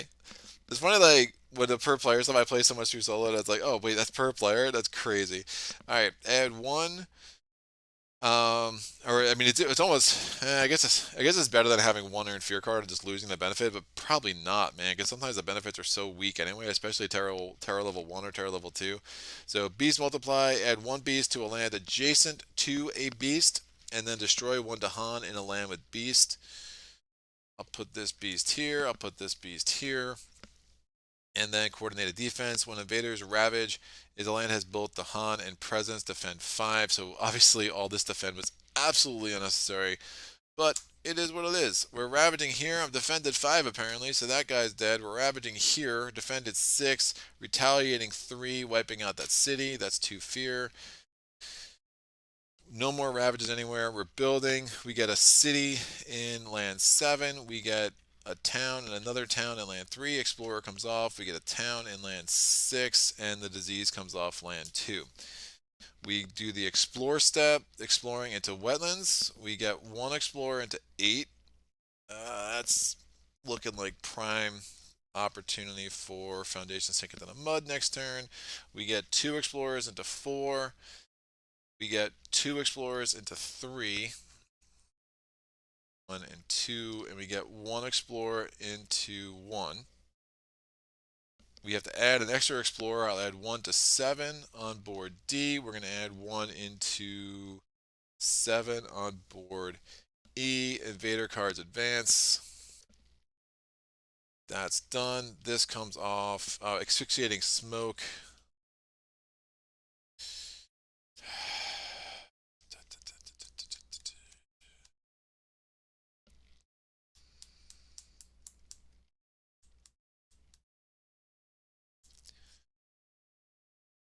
Oh, man.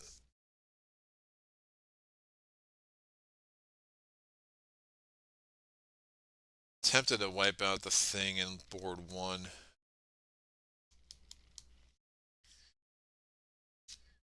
I think that makes me a little bit happier. That does make me push it to Han, though. Ugh.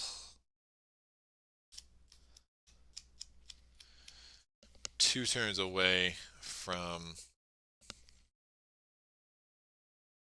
Slave Rebellion.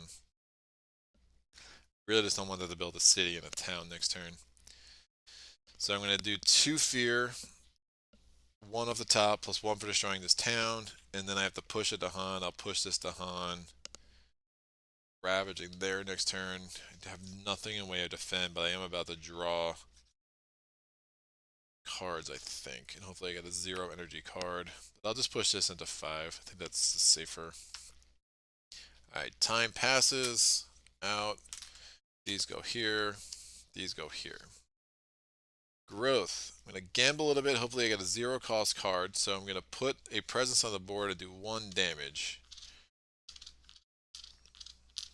Or do I just play 2 cards, do that, get 4 energy, I gain a power card next turn, get the 3 card plays later. That will give me the 2nd level of that.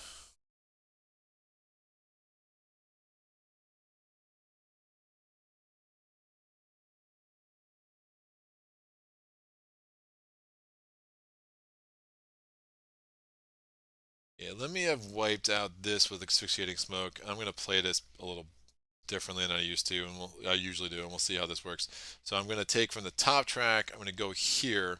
That adds a blight on the board, but I do 2 damage because I have 2 things showing.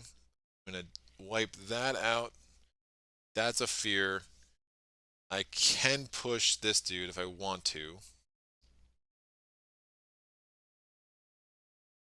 Do I want to? Uh,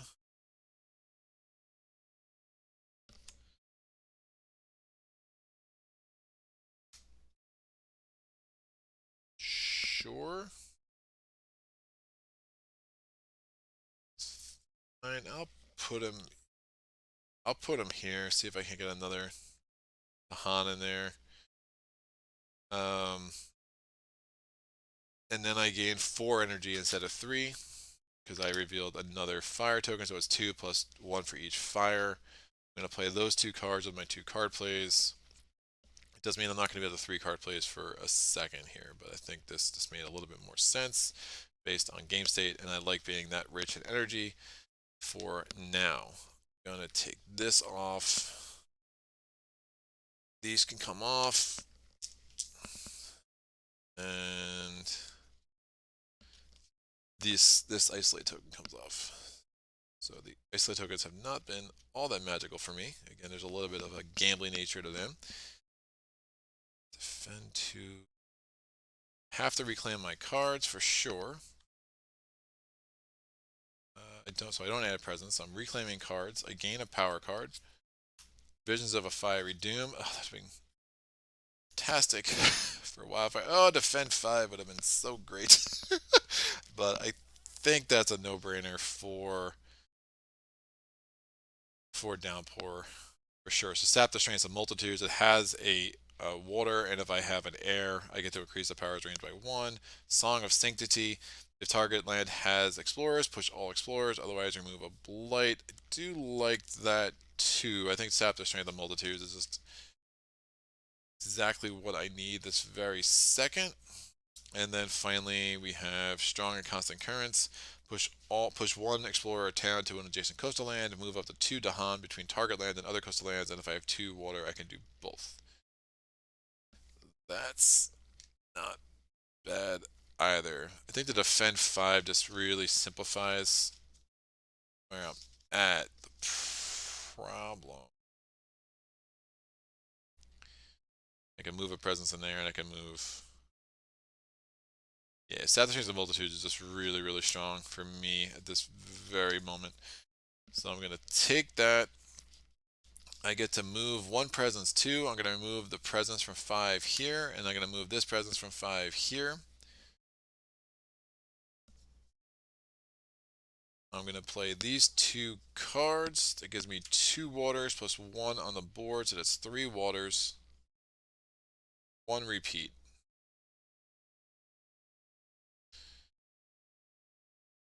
So I'll put there, and I did use both of my move of presence powers. Element check, I don't have any of that, and I don't have any of that either. Alright, fast power. Sap the strength of multitudes. I'm defending 5, inland 3. Foundation Ticket in the Mud is slow. Animated Rackroot is slow. I have element check over here. I have 4 fire, 2 plant, no air. That gives me the first level of Firestorm and the second level of the Burn Land Regrows. Since I have 4 fire now, I could do 1 damage per 2. I'm going to wipe out both those explorers. And I'm going to use Threatening Flames. I'm going to get 2 fear. That gives me a fear card. So we finally got there. And I'm going to push an explorer from land 7 because we're in tier level 1. So it's just 1 explorer. I'll push this sucker into land 8. And everything else I have is slow. Don't worry, DP will rain. We'll pull Flooded Rain next turn. I got a feeling. Boss is gone now, and I'm on JK lunch break.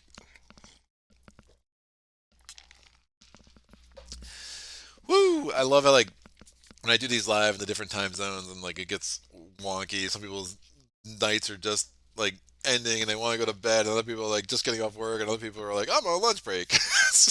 Fantastic. So, oh, I never got my energy here, and I have to pay for that. You have to pay for things, Greg. Nothing in life is free. Great. We're going to now, Ravaging, that's going to blight. That's going to blight. But I can take 2 blight, and I'm definitely in a bit of a race to start getting 6 blight off the board, but hopefully I can start getting water nourishes life's growth out. I can get this plant available next turn. I think I just start doing that just to make sure I get the 6 blight to keep that blighted island card, be able to put that shipment of 6 blight back on the healthy island card at some point, which will be a blighted island card at that point, but that's a whole other story. Event card, Numinous Crisis. No, it's not. Alright, stage 2. Again, we look at the top cards, even though we haven't activated a stage 2 card yet, because the top card of the deck says Stage 2 on the back, this is a Stage 2 card now. Fortification. After advancing, invader cards. Invaders build in one terrain not shown under any invader action. That's really bad. I don't like it. No me gusta. Alright, well, I like the rest of this card. Let me put this here so I don't forget. Yoink and yoink. Beast attack. Each beast deals 2 damage. These guys are out, so that's really nice. And then we're going to wipe out this town. That generates a fear. And then this beast comes off because it destroyed a city or a town. Coming of age on each board, added the Han to a mountain or a sands with the Han. Ooh, like that, especially with Slave Rebellion next turn. That will be very nice in land 8 over there. And mountain or sands with the Han on board E. It's going to have to go into land 1. We're going to get our first invader card, kids. Can you believe it? Yoink! Flee from dangerous lands, and each board push 1 explorer or town from a land with Badlands, Disease, or Dahan.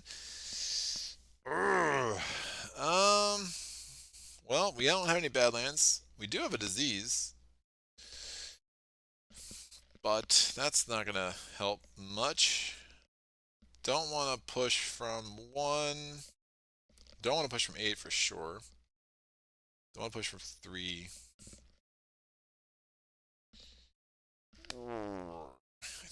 I think I do push from 2 into 1.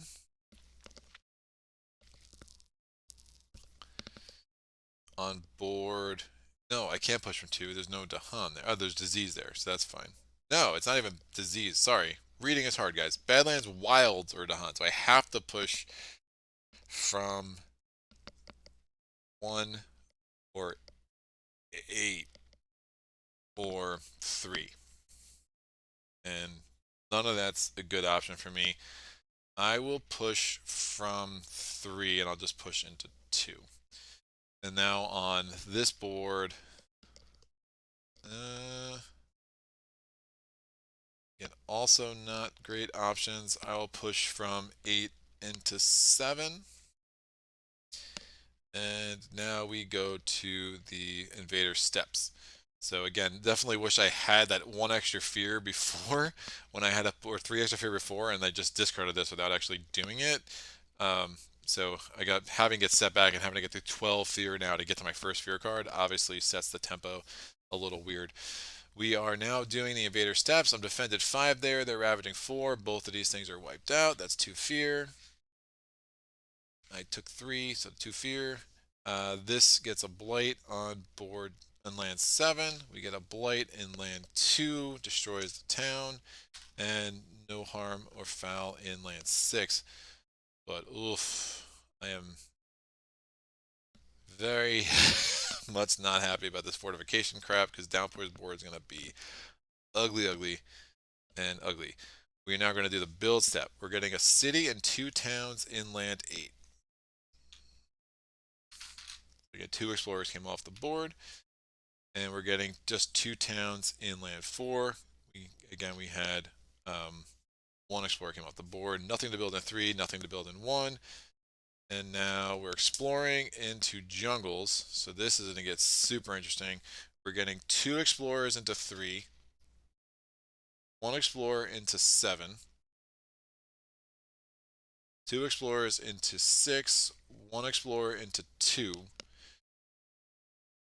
Back-to-back jungles is bad. I'm going to add a town to 6. I'm going to add a town to 3. I'm going to add an explorer to 8. And I'm going to add an explorer to... Oof. It's got to go into 6. Now I have to build... So then I have to advance the invader cards. And after advancing, I build in 1 terrain not shown. I'm going to choose that terrain to be wetlands in board D. That has no impact on the game state. I will choose that land to be mountains on board E. So I take this disease off, and now nothing in land 5. But I would have preferred not losing that disease, but I don't think it made sense to build anywhere else. All right, slow powers. I'm going to remove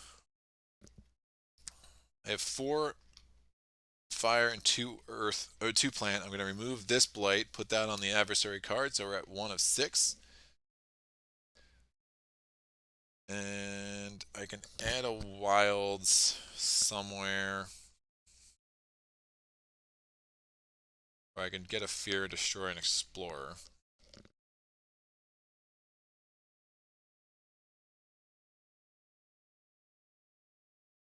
I was add a wilds in 4 with animated rack root. And now over here with Downpour, Foundation Sink into the mud. I'm going to do 1 damage to each town and city in land 8 because it is a wetland. I'm going to repeat that power. I only have 1 repeat, unfortunately, so the town is down. The city is down to 1 life, but I will be able to wipe out these 3 towns. So that's 3 fear. And I am broke again with Downpour. Time passes. This goes away. These go away. This goes back. This goes back. Don't. This heals. This defend can come off. And yikes. Just a lot of yikes. I'm going to reclaim my cards.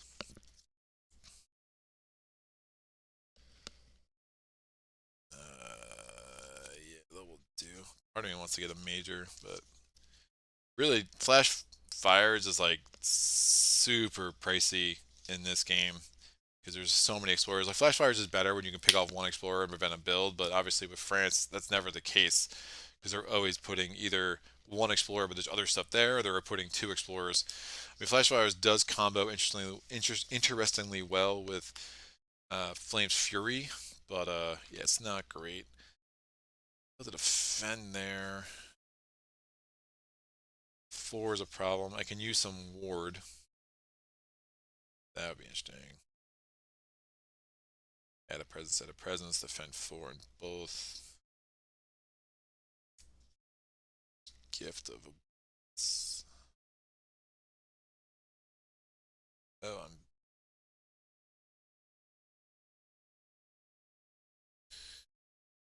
that's not good.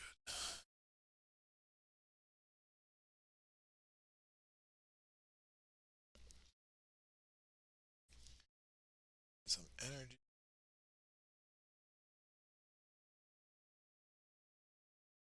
Oh, energy for that. Oh, that's bad. That is bad.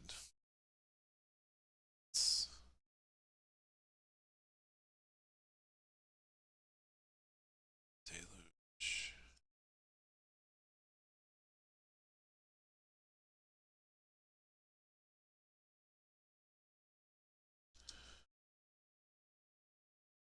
Let 8 blight. I think I can make this work even without ward. Dude.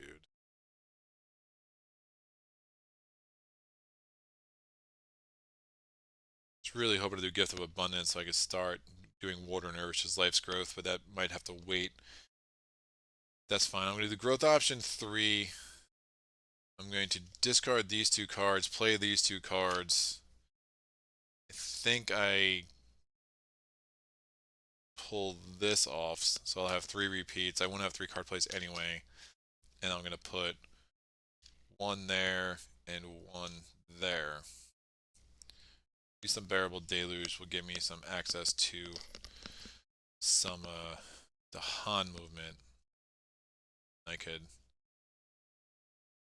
also maybe do some isolation.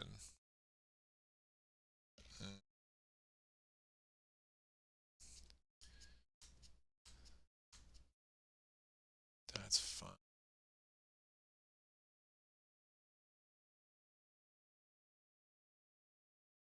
I'll move this. I get 1 energy from the presence track. It's going to go for Encompassing Ward. Oh, it's just 2 flat. So it's not 2 per presence. Yeah, that would be way too strong. So let me actually move both of these here.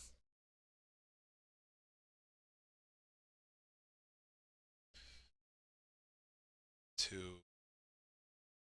Now I'll put 1 here and 1 in 5. I like the look of that for sure. Great. Wildfire, reclaiming cards, getting an energy, gaining a power card.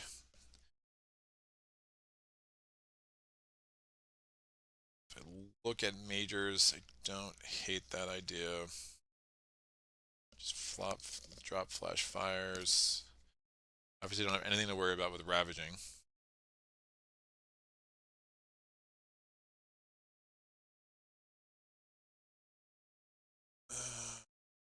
Okay.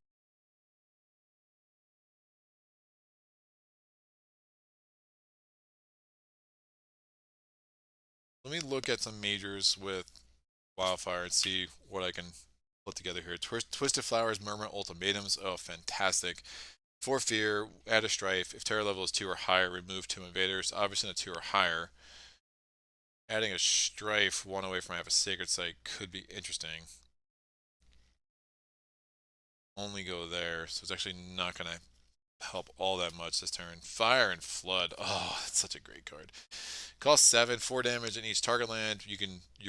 Again, you have the same origin land, and then you can choose 2 different lands, one range 1, one range 2. You have to have the origin land has to be a Sacred Site though.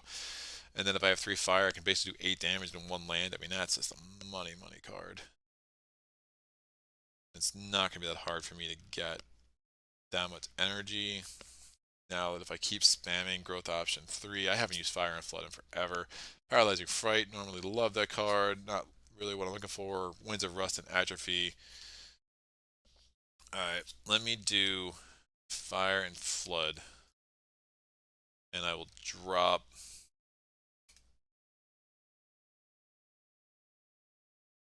Flash Fires. So, can I get up to 7 for next turn is going to be the question. If I have 4 now, if I spend 2, I get 4 back. Could just actually just go top track just to make sure I get Fire and Flood out. So it does mean, what do I want to play now? Well,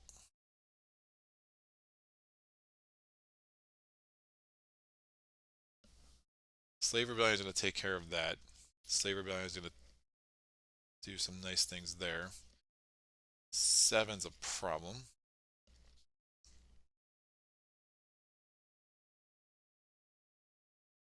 Wish I had the energy for Fire and Flood now. I don't. Asphyxiating Smoke. Spend the 2 and still have 4. That'd be nice.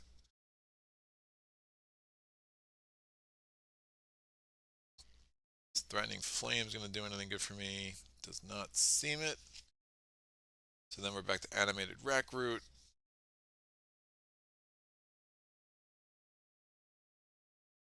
Great. So playing Animated Rack Root and Asphyxiating Smoke again. We have 2 Fire, 1 Air, 2 Earth, and actually it's 4 Fire because I have the 2 from the board. So that's going to give me the second level of the Burn Land Regrows. And the first level of innate of Firestorm. I'm obviously just going to use Firestorm here. It's the only place that I have presence and a blight. And we will basically just really try to set myself up for a very strong turn next turn. Did you remove blight with the Wildfire or innate? I did. I don't know if I was supposed to do it again, but I have 1 over here. So John's asking if I removed. I don't think I had that 2 turns in a row. I think I just had that last turn. Yeah, because I didn't have 4 fire until last turn. So I did. I removed it from 1 because I had the second level. So I had a blight in land 1 because that's where I added presence. So I basically added the presence in land 1, caused the blight, and then immediately removed it. So if I can keep nailing that every turn, that'll be pretty strong. And I should be able to do that every turn from now on out with the cards in my hand. So I'm gonna just like stick with a very small amount of cards and just keep spamming growth option 3 and then going back to reclaiming cards. All right. Fast power is over here. Encompassing Ward is going to give me defend 2 I'm only going to put that in places where it's super relevant. So defend 2 over here in land 8, defend 2 over here in land 4. And now I have element check. I have 1 air. I have 2 waters from my board, 2 from my cards, and then 2 from growth option 3. So 6 waters. That's 3 repeats. And I have 2 earth. No plants, which has definitely been a problem. I can...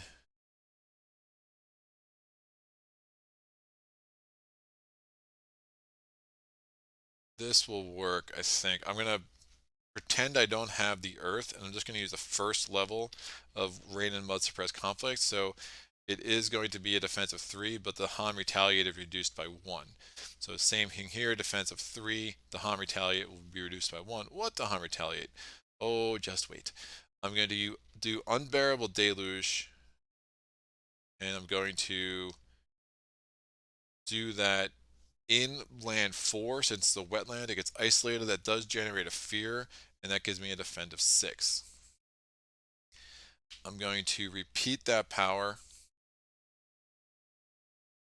and I'm going to get a fear. It gives me a fear card. I'm going to get a isolate token at 2 because it's a wetland, because I have a sacred site there. I'm going to push these 2 here. I'm going to repeat that power again. I generate a fear. Push these 2 here. Defending 3 in like everywhere. It's not going to be super relevant, but we'll put them out anyway. And then I'm going to do it one more time with my final repeat. Do 3, push this here, just wipe out everything over here in 4. Oh, wait. I did not want to do that in 3 because I know Slave Rebellion is coming up.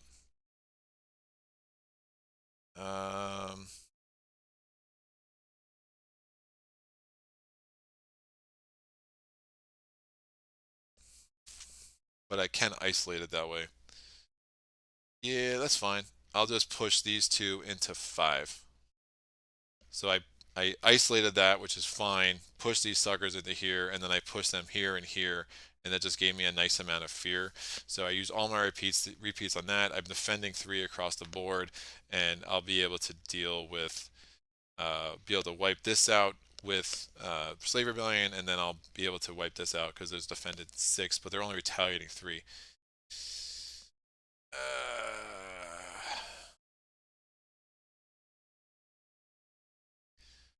You know, maybe I don't want to do ward. Maybe I don't want to do rain and mud. It's got to be a better. The fear I'm not going to touch. 3 Dahan there. Have to use 1. So if I use 3 more times, how do I get the Dahan in the place that I want them? That is the question.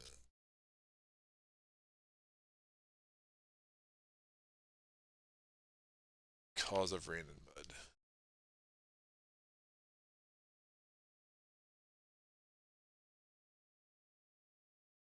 Just don't have the Dahan.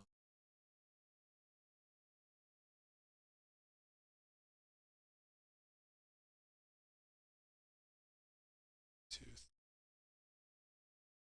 Oh, sad there be math.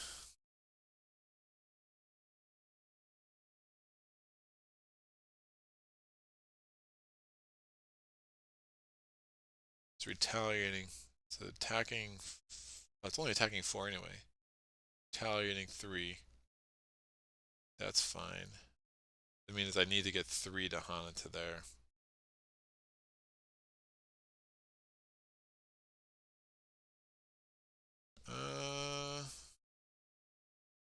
I'm good with that. I mean, even if I don't kill both those towns, it's still, I think, the best way to make this happen with what I've got working. And again, I really like the 4 fear generations from Unbearable Deluge is pretty nice.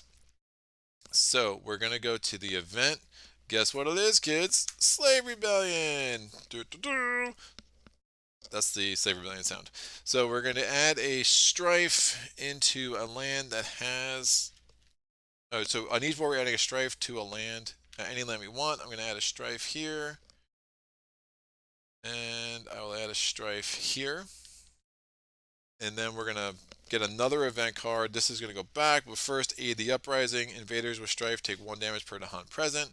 So we wiped out this town.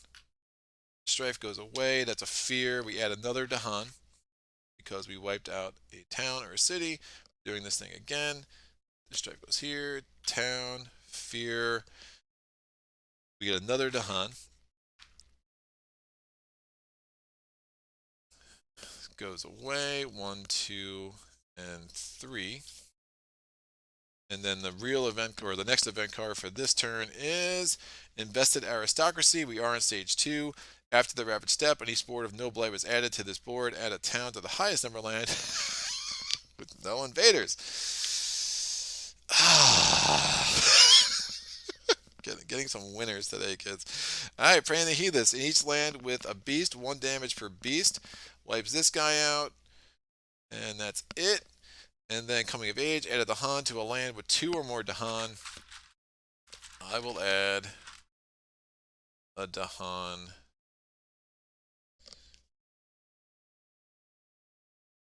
to here. That will help my problems there. And I'll add to another Dahan to here. Let's see how that works out for me. Great. This was done, so I can take that token off. And now we have that, and I will put a reminder token there. Fear card. It's terror level 1. Each player may push 1 Dahan from a land with invaders or gather 1 Dahan into a land with invaders. I will... Oh, I meant to put this here originally. That takes care of my problem there. I will push this Dahan from there into the center. Why not? Because I can push 1 Dahan from a land with invaders. Yeah, I already had the Dahan. Ooh, no. Yeah, I still would have done that because I want to make sure I wipe out that town. So I just had that wrong in my head. And I'll just push that there. That's fine. Doink. Ravage action. So ravaging 4. Ravaging 4, defended 3, so 1 damage. Retaliating 4, it only becomes 3 because I was using the first level of random mud suppressed conflict. Destroy that city, 2 fear. Ravaging 5, defended 6, retaliates 6, becomes 5 because of random mud suppressed conflict. Wipe out those 2 towns. This explores, also gone. That's going to be 2 fear, so I'll have a remainder of 1. This comes down. So we're 1 away from terror level 2, which I really appreciate. Nothing to ravage there or there. I did not add blight, so I have to add a town to the highest numbered land on each board, so a town goes into 8 on either thing. Oh, highest numbered land without any invaders. Oof, so 6 and 7. That's not fun. It's really bad. Alright, so we did that. We're now building in forests. Oof, that's gross. So we get 2 towns. We build a town, and then we add 2 more towns, take off 2 explorers. We're going to... And I really need fire and flood like now. We're going to get a city here. 2 explorers go away, 2 more towns. And then we're going to get a town and another town. Oh, how is my town supply down to 0? What the heck just happened? God! Freaking game. Well, that's not good, because now I have to do this. Oh, coastal lands. Alright, thank God it wasn't the escalation. Saved by coastal lands. I mean, kind of. We're going to get 1 explorer into 1, 1 explorer into 2, no explorers into 3 because it's isolated, 2 explorers into 1, 1 explorer into 2, 2 explorers into 3. We have to add an explorer to a land that doesn't have any. I'm going to add an explorer into 7 here, and add an explorer into 6 here. Invader cards advance. Wow, I just added so many towns. That was really bad. Really bad. It just catches up to you. I mean, 14 is just not a lot. Especially with France's, the way they operate. Those isolate tokens come off. I do have some slow powers. I'm going to remove a blight from 7. That's, oops, that's 2 over here. And I'm going to, so that's the burn land regrows. Oof. Just oof. Going to generate a fear and wipe out this explorer with animated rack root. I'm going to generate a fear.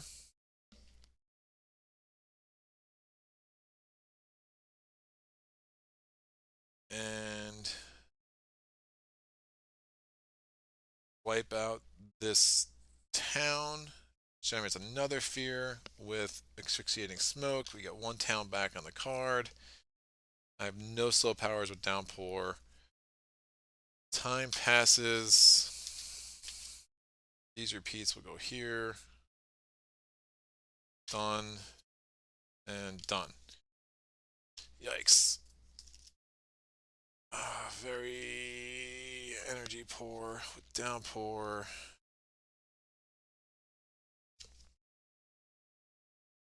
Which is what it is. Alright, I'm going to go.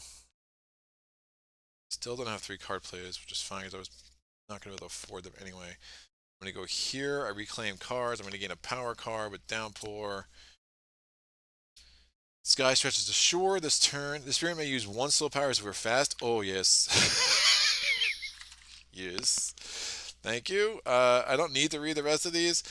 Territorial Strife, Gift of Living Energy, and Inflame the Fires of Life. But yeah, this is a lifesaver right about now. So we're going to play that and something else. I'll figure out what the something else is in a second. We now go to Wildfire. Wildfire is going to play bottom track. I can afford all 3 of these cards. I'm going to put this somewhere, cause a minor disaster.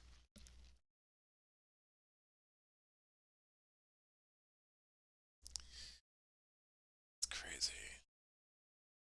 I still don't have.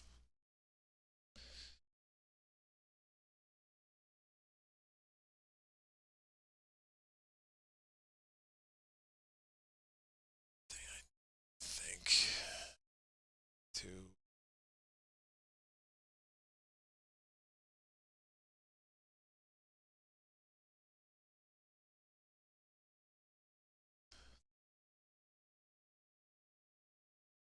About the Ravage, and if I don't do anything there, it's going to Blight Cascade anyway. So. I think that makes me go Blight Island.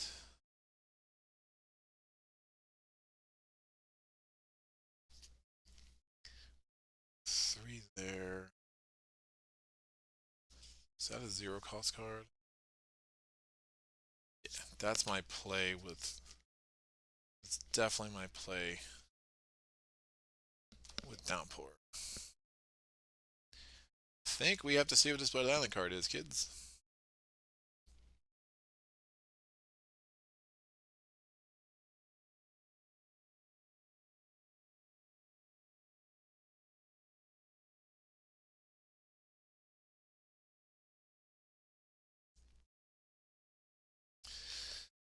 Alright, here we go. We're going to place a blight there, or place a presence there that adds a blight. Now, that doesn't destroy my presence because of special rules, but that does mean we have to cascade because there already was a blight there, so that's going to go over here.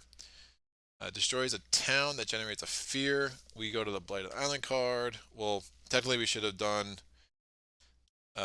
Yeah, it doesn't. The order of operations didn't matter. The town would have been destroyed first because it happened when I added my presence, and then we had the cascade.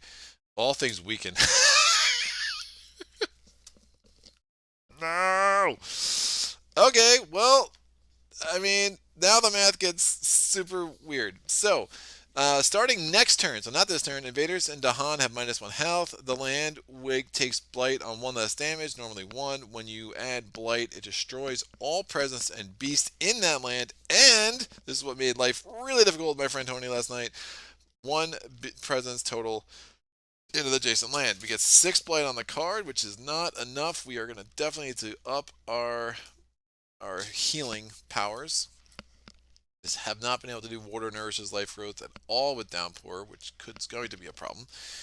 And now we are going to play these 2 cards, these 3 cards, because I'm going to get 4 energy, and I'm playing Fire and Flood. And guess what power I'm going to play fast, kids? I don't know. What should I do? Let me think real hard. This is what do I want to do first? 8 to blah blah blah. Great. If I do 8 damage there. Perfect. So I'm going to do an element check. I have 1, 2, 3, 4, 5 fire. I have 1 water, which is not going to be relevant. I have 2 plant, and I have no air. So that's like, oh, I only have 2 plant. It's fine. So I'm going to have the first level of Firestorm. I'm going to have the second level of the Burned Land Regrows. Going to, with element check over here, I have 4 water, 1 earth, 1 air. I can move 2 presence. Do I want to... It's really defend 5.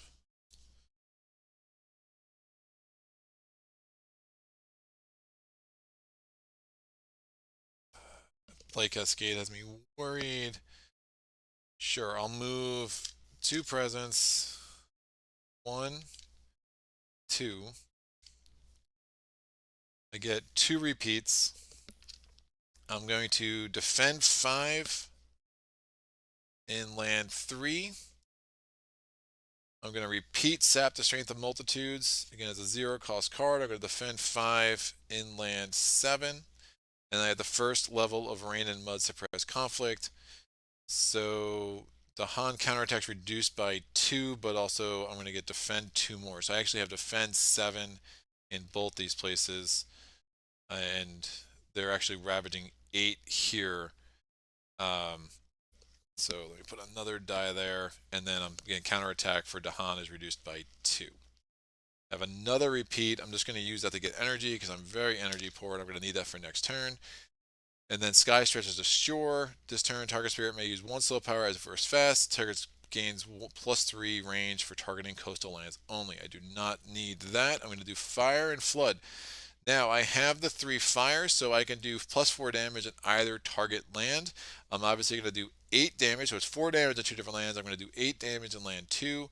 That's going to wipe out that, that, and that. That's 4 fear, 2 more towns on the thing. 4 fear gives me a remainder of 1, gives me a second fear card, gets me to Terra level 2. I'm then going to do 4 damage in another land. Again, 1 away from where I have the sacred site, or I could target. If I'm targeting a coastal land, I could actually get +3, so it could be 4 away from our sacred site. I'm just going to go here, wipe out this city, and this attempt at actually wipe out these 2 explorers.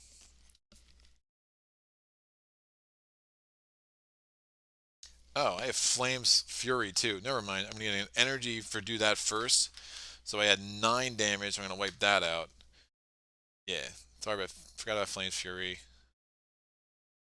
I will...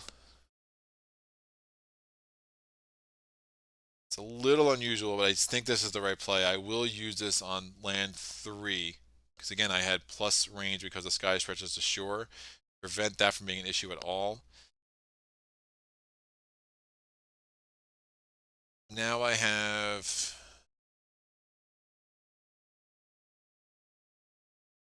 No, even better. I would have done Threatening Flames first. I would have generated 2 fear. I was still in Terra level 1 before I wiped all that stuff out. I would have pushed an Explorer from 2 into 3 and then wiped those 3 things out. So again, order operations, I did Flames Fury. No, I didn't even do Flames Fury yet. I did Threatening Flames first, pushed an Explorer. I did 8 damage there. Then I pushed a Sucker over, and then I did 4 damage there, wiped everything out. Then I do Flames Fury, gives me the +1 damage, which is going to work for Firestorm because I can get 2 damage because of Firestorm, +1 damage because of Flames Fury. That's 3 damage. I wiped out everything in 7. That's another fear. Wow. I hope someone followed that at home.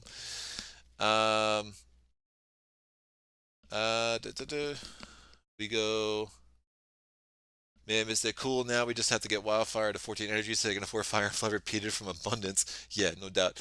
I'd offer advice myself and won a game with River Surges 5 attempts. River Surges took me a long time. And dude, John's the guy to talk to. 'Cause I think he loves River if I'm not confusing things. Yeah, it took me a long time to really get them. And I had them super low on my top spirits ranking, and I got lambasted for that. And I've since seen the ways. Now River's very, very strong, but there's a trick to it that just you just keep at it, and once you discover it, once it clicks, like River's bananas. I don't find it a super engaging spirit to play now because it's like once you've done it a couple of times, it's like it feels a little samey to me more than the other spirits, but very, very fun spirit for sure. But how the heck is Wildfire's board looks so amazing? Now, can we bring Downpour along for the ride is the real question here. So, I don't have any slow powers except for the burn land regrows. So sick. That was just a crazy turn. All right, we have 5 things back here, and let me make sure I put this there. Slave Rebellion should be here, correct. So now we have 4 more turns before Slave Rebellion's back. We have 2 Terror level 2 Fear cards, and I kind of like where I'm at. This is going to blight for sure, but I'm not going to blight anywhere else, which is pretty awesome. At least this turn. And anywhere that's about to build on a coast will also not blight. This Coastal Lands card saved the day in so many ways. Oh, and Sky Stretches Ashore also saved the day. Oh, I didn't use this movement, but I wanted to. This can go here. Yeah, let me get this thing back in the center. I still had that movement from the growth option that I never used. Excellent. All right, Blight an island. In lands with cities or towns, it only takes 1 damage to add a blight. Well, it's gonna be that case everywhere next turn. So, you know, that's fine. Oh, that's a problem because I'm only defended. I'm defended 7 there. Oh, is that gonna do it to me? That's really gross. No, we're good. So, we now have Beast chased off the homesteaders. Push up to 2 explorers or 1 town from a land with a beast. And just push. Up to 2 explorers or 1 town. That's on each board. It doesn't apply to board D. I'm gonna push these suckers, this town, into where the Han are on board E. I think that just makes more sense, especially since it's a wetland. It's going to be easy for me to do some repeat magic and destroy those suckers. Careful defense. When invaders ravage, if the land has Dahan, oh, defend 2. There are no Dahan there. Yikes. But that will be a universal effect, so maybe one of the fear cards will let me put a Dahan in there. Oh, man. This could be getting a Blight Cascade on board D because of 1 damage because that event card would be really unfortunate. All right, fear card 1. Each player flee the pestilent land. Each player removes up to 3 health from invaders from a land with disease or one explorer from an inland land. Remember, I cannot remove. Fear cards will never remove, but I can push this instead because I do not have any lands with disease. So I push that dude there, and it has to be from an inland land. I'm going to push this dude from 8 into 7. It just makes more sense for him to be in 7 for me. Done. So that helps save the day on board E. And then each player removes 1 explorer or town from an inland land. Yikes. I will remove. You can't remove explorers. I'll remove this town. I'll remove this town. And these go back on the board. We're now ravaging. We're ravaging 1, 2, 3, 4, 5, 6, 7. I'm defended 7. We're good. Ravaging here. Ravaging 1, 2, 3, 4, 5. I'm defended 6. The Han retaliates 6. Nope, they only retaliate 4. These 2 towns are out. 2 more fear. That works. We are ravaging in 6. I lose a presence. Remember, if this was next round, I'd have to lose another presence somewhere else, but All Things Weakened has not gone into play yet, and nothing to do with land 2. We're going to do coastal lands. We're building a town in land 1. We're building a... Oh, that's right. I forgot about this. Building a city in 1, which means I have to put a town in 5. We're building a town and 2 more towns in land 2. And we're building a town in land 3. Explore step. Mountains. It's crazy. So 1, 1, 2. No, 1 and 1. 1, 2, and 1, 2.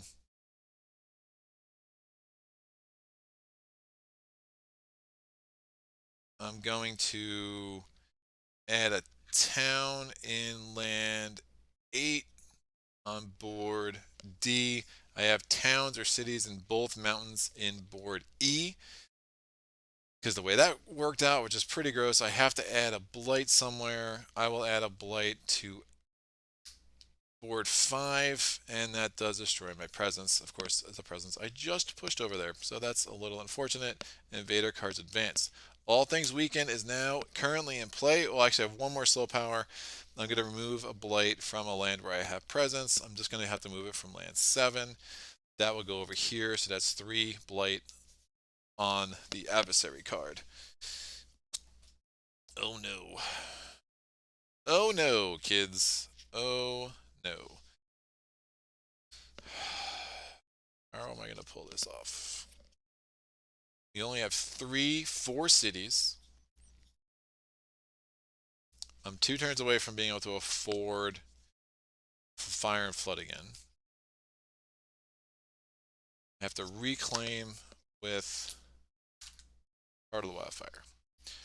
So reclaiming, gaining energy, gaining a power card. We'll go with miners. We already have the Major of my dreams. The Major of my dreams, kids. Alright. We're ravaging their... So Razor Sharp Undergrowth, destroy 1 Explorer and 1 Dahan, but target land can't have Blight. Obviously not helpful. Ooh.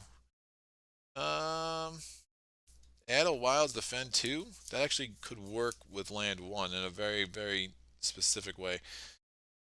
Quicken the Earth Struggles has a fire, defend 10, but I would need to have a Sacred Site there, and that's going to be impossible to get done by the time that'd be useful. Call Dahan Ways. Replace 1 Explorer with a Dahan, or you may instead replace a town with a Dahan. Interesting.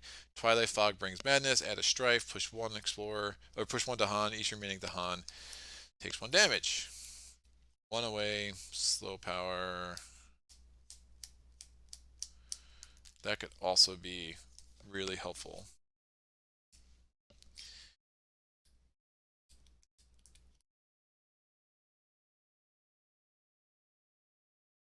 Mm-hmm.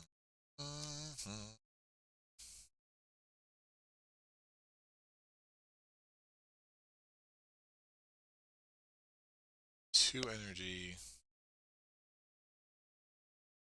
Definitely do not want to spend energy. Energy is bad. I need to somehow get up to 7. I can definitely do that. This goes away.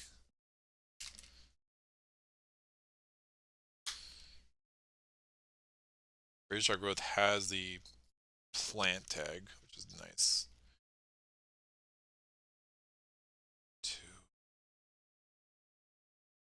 Alright, I think I take Razor Sharp Undergrowth because that's going to prevent a blight on board D easily. I'll worry about next turn, next turn. So I'm going to play that. I have 2 more card plays. That is going to cost 1.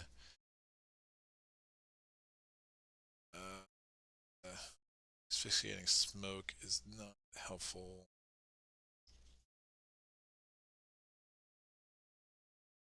This isn't helpful.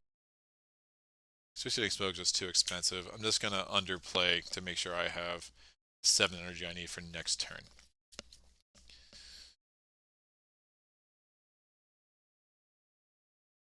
Alright, so only playing 2 cards instead of 3. That gives me... Ooh, 1 fire short. Ah, it's bad. Branding Flames. I need to get more things off. Is this going to be useful? Ooh. That could work. I will play Flame's Fury. That's going to help Downpour. That will be good. Alright, so that's 2 Earth, 4 Flames. And that's going to give me second level of the Burn Land regrows. So I may not have any blight where I am, which is bananas.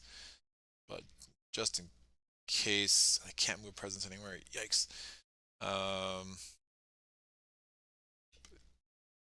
Does give me the ability to do 2. Oh, I can't even use that. Wildfire's board's too clean. What just happened, dude? This is so bad. Ooh, that's interesting. Now again, even with all things weaken, when I add Blight as my special rules, it ignores all things weaken because Blight added to spirit effects does not destroy your presence. This includes cascades. But if there were beasts there, it would destroy the beast and whatnot. Oh, that's really weird.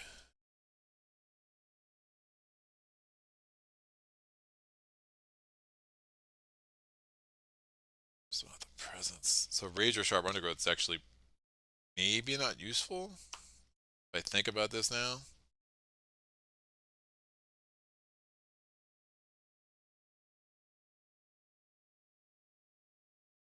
Let me take Twilight Fog brings Madness. I think this is going to have more utility based on what I'm about to do. So that actually gives me... oh, I actually had 3 plants, so now I'm down to 2. I still have the 4. This is going to be useless. But I'll be able to set up some things in 5 or 8, which I like. Now we go over to Downpour. Downpour is going to do growth option 2, or yeah, growth option B. So we're going to get 2 waters from that. I'm going to be able to move 2 presents with that. And I'm going to have 3 card plays. I have the money for this. Yeah, I'll get 1 energy from the presence track. I very much need to play that. So I'm going to get 3 card plays. It gives me a plant. This, so those 2 go on the board. I get to discard 2 cards. I definitely want that. I want that. And Ward probably makes the most sense after that. Foundations. Foundations will go after that. So this math's going to get funny, but hopefully I can make this work. Some magic. And these get discarded. I have a total of 1, 2, 3, 4, 5, 6, 7 water. We have 3 repeats because of that. I have these 2 can go anywhere. I'll put them there. I have 1 earth, 2 earth. I have 1 air, 2 air. Keep saying that. 1 and then 2. And then I'm going to get 1, 2 plant. That gives me the access to... ooh. Oh, I'm 1 plant shy. If I had another plant, I would have the bottom level. So I'm going to get Water Nourishes Life's Growth, the first 2 levels. So I'm going to do Gift of Abundance first. Oh, and then I have the first 2 levels of Rain and Mud Suppress Conflict. So Gift of Abundance first. I'm going to give 2 energy to Wildfire. Flame's Fury, I'm going to give 1 energy to Downpour, and then +1 damage on all their damage dealing powers, which I'm going to basically be using only for Foundation Sink into the Mud. I have to figure out the math of the defense here and figure out what I want to move. I do want to move 1 thing into there. And then also, so target spirit either gains 2 energy or may repeat 1 power card by paying its cost. I'm going to gain the 2 energy. Either you or target spirit may add 1 destroyed presence to a wetland where you have presence. I am going to add this presence here. Oh. A wetland where you have presence? So I'd have to add it where Downpour is. That changes some things.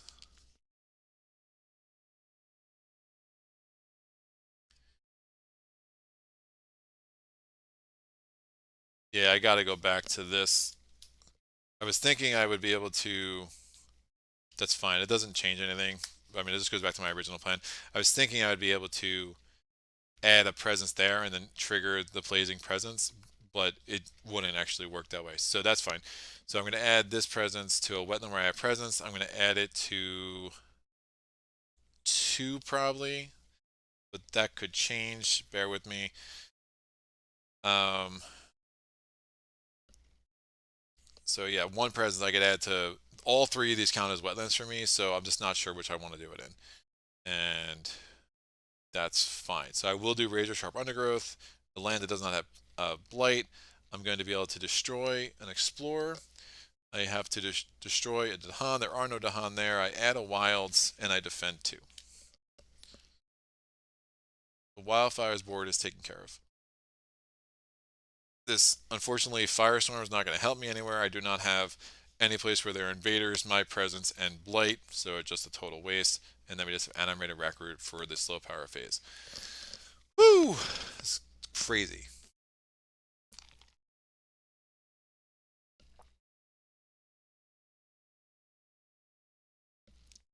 The trick to river is go bottom track. Then good game. Thanks, guys. And on a non sequitur, Nemo's War will arrive on Friday. Yeah, I'm getting mine tomorrow, finally. Nemo's War is a masterpiece of a solo board game. Cool, says our caddy. I'm very excited about it. I've definitely been told I should check it out, especially since I like the other Victory Point games I have so much. I like the idea of dice for defensive values. Good to hear our caddy. Being called a kid by Mr. Playthroughs never bothers me. Do we have to call him daddy? Hells no, dude. That's hilarious. As much as I love the channel, this may be pushing it a bit too far. I agree.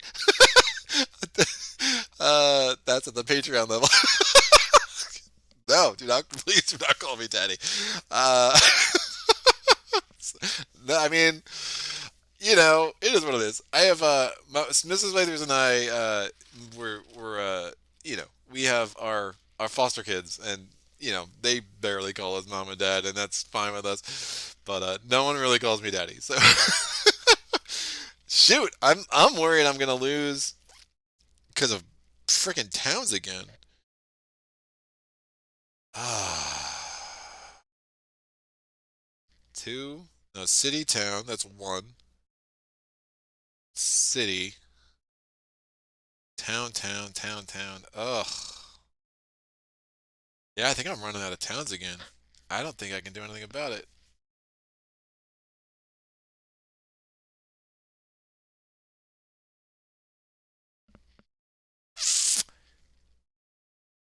Yeah.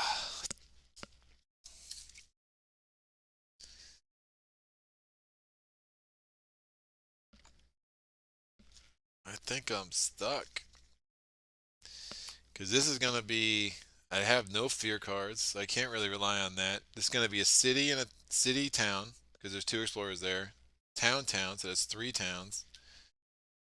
City, town is four towns, and that's before I even get to the escalation, which even if I go blight, which I might not always be able to, but I think I'm running out of towns. Foundation sinking to the mud's gonna be would be awesome because I could just my plan is to really wipe everything out of two. Whereas I have to avoid all things weakened because it doesn't just destroy one presence, it destroys all presence. I mean, one town back. Yeah, we'll see. Oh, it's too many towns. Ugh! This is just a city, so five over here is the least of my problems.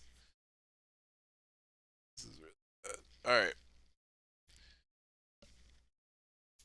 Did I add the extra explorer last turn? I think I did. No, I might not have.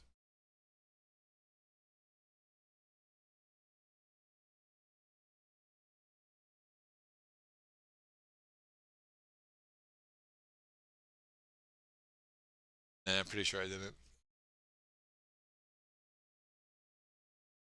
Yeah, I think I forgot to add the extra explorer last turn. So I'll put 1 and 7 because I had this reminder token over here. Again, the escalation always like throws me off. So I do the escalation and I think I'm done. I'll add this explorer. I mean, it doesn't really matter. We'll just put him into 4.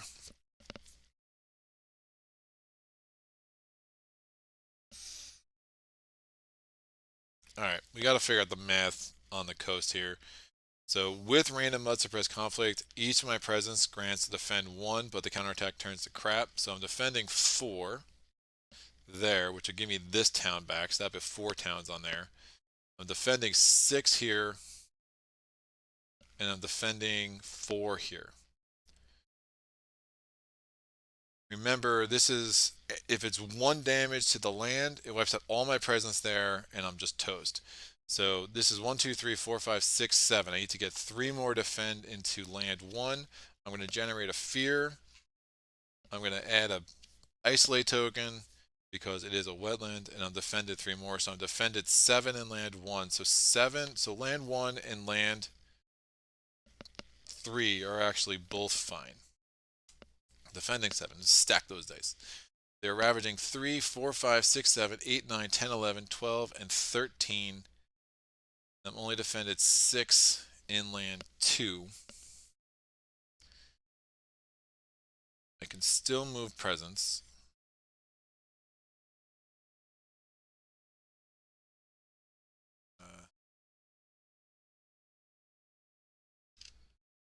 Oh, did I do that this turn? Not sure. No, I don't think I moved any presence this turn.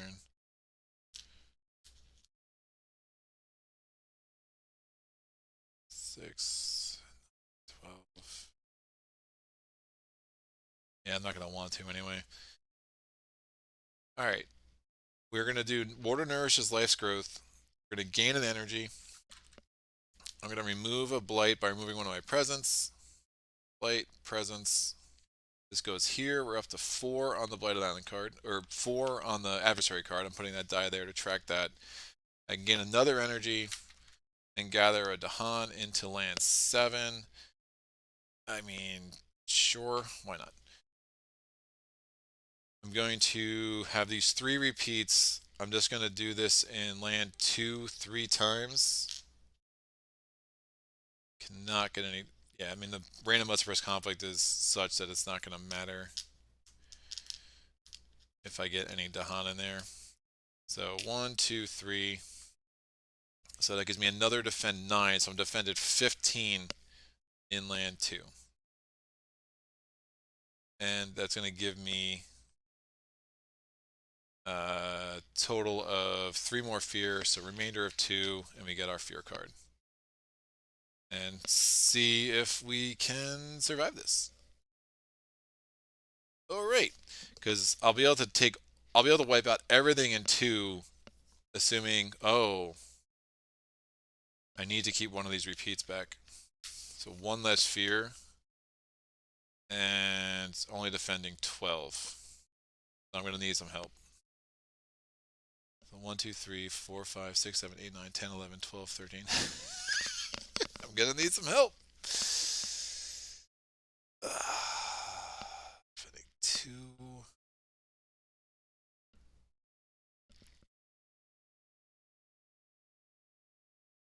Presence away. Yeah, I don't think it makes sense to mess with it. I mean, just be guessing at this point. So I didn't do any of this movement. Defended 12. Hope for the best. Alright. Event card, help me out. Stage 2 still. Invaders do not ravage and land unless there are more invaders in the current tower level. I think that... Oh, it means they're not ravaging in 3. Oh.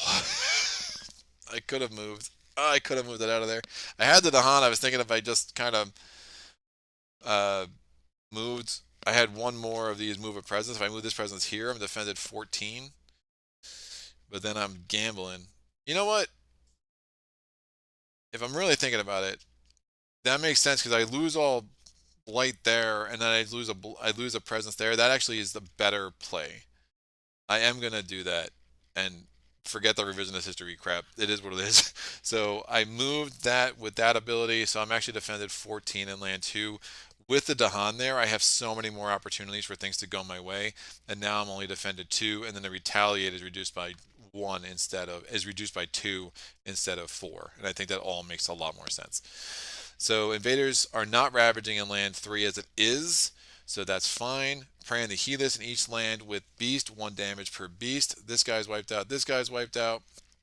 And then leave the hostile land. In each land, push 1 Dahan per Badlands or Disease to lands without Badlands or Disease. I have no Badlands or Disease on the board. Retreat. Each player may push up to 3 explorers or towns from an inland land. Well, 3 explorers or towns from an inland land. That will help me here. I'm going to push all 3 of these suckers into land 7, so they're not building there. Push up to, oh, it doesn't have to be, it could be on the same board. There's no reason to change anything here. Oh, interesting. I will push these guys here.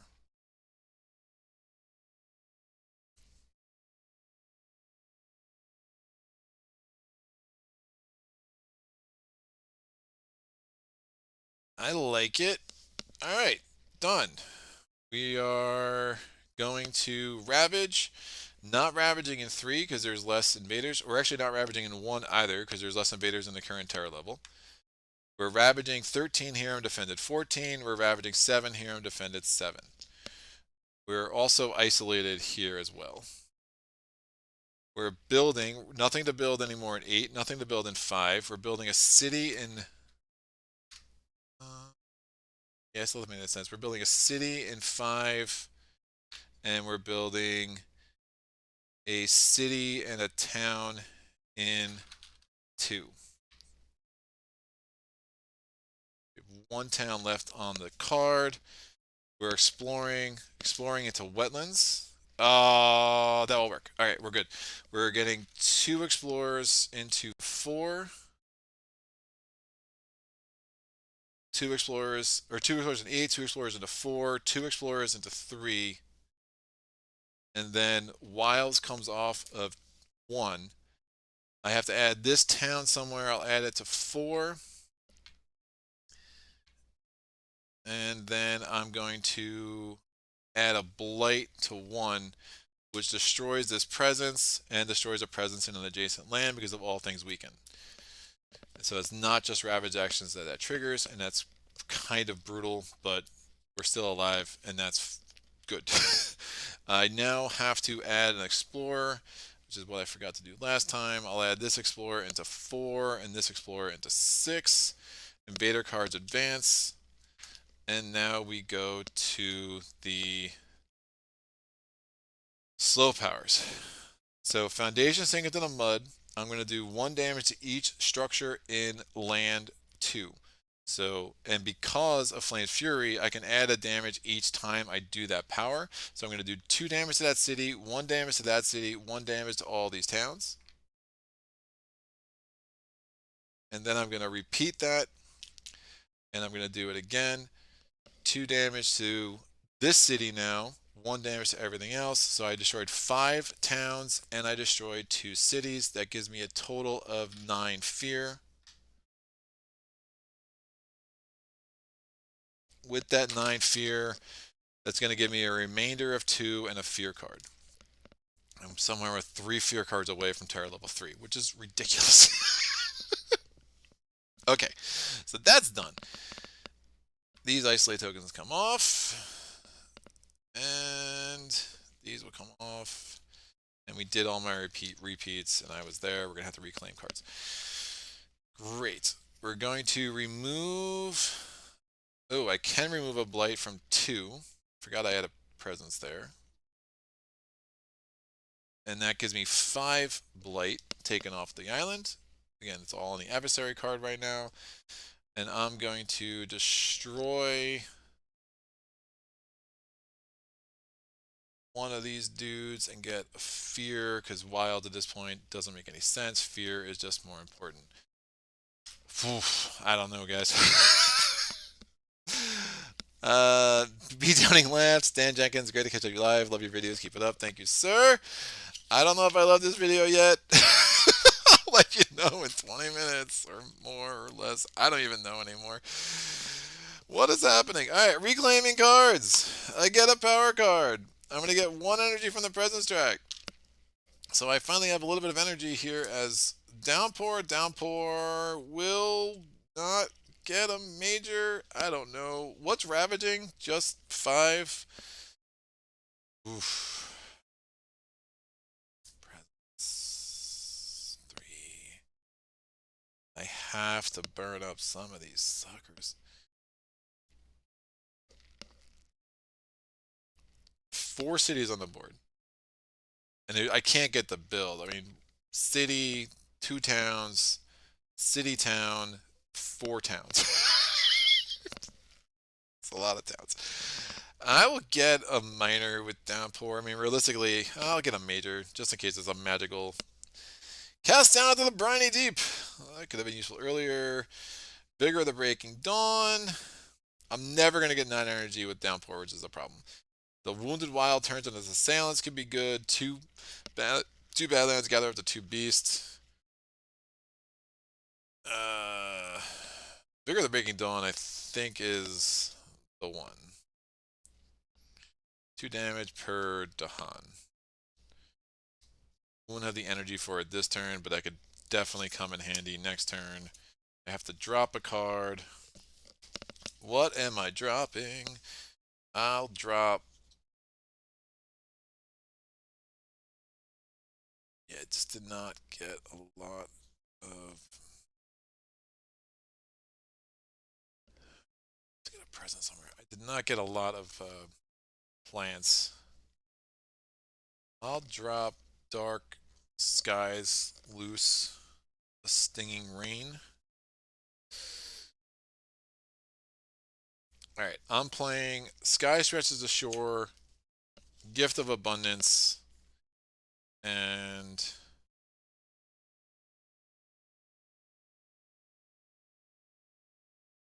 Foundations Sink into the Mud again. That's 3 energy. It's all my energy. And I think that will work.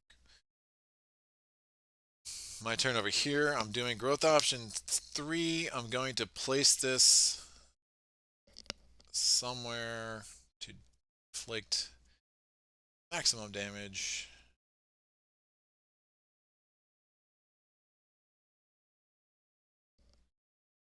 I think that will work. To get the 6 plate back on. I can do range. I can only do range 1.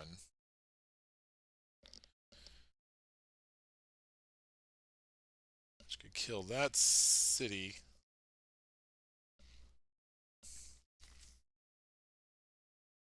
It's gonna mess me up for range.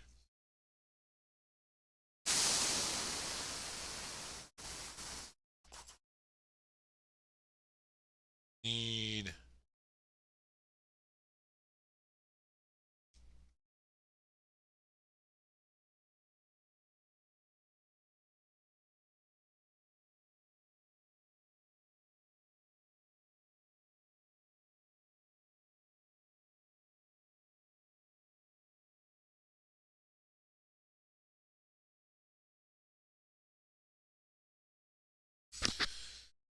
Let me do these move of presences. I'm gonna move 2 presents here.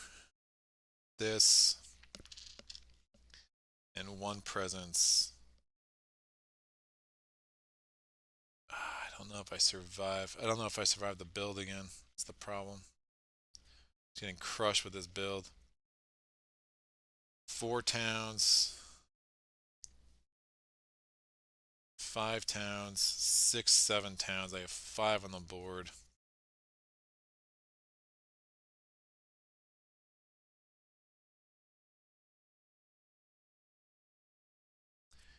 Just have to make a sacred site with fire and flood, which I'm gonna make fast again, obviously.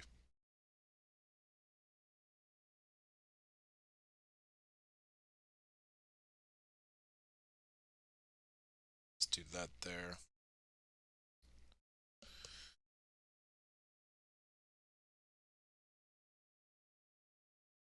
me another town back. I think that Cascade. Let me do this here. I'm going to add it to. These are.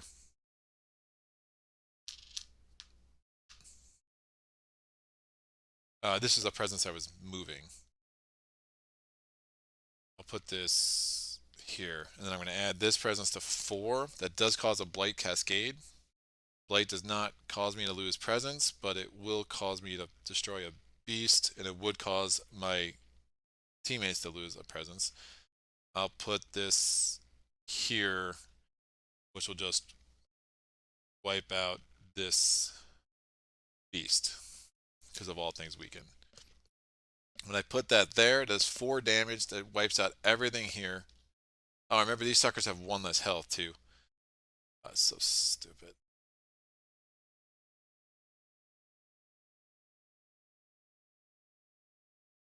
Everything has 1 less health. I just don't have the range to do some of the things I want to do.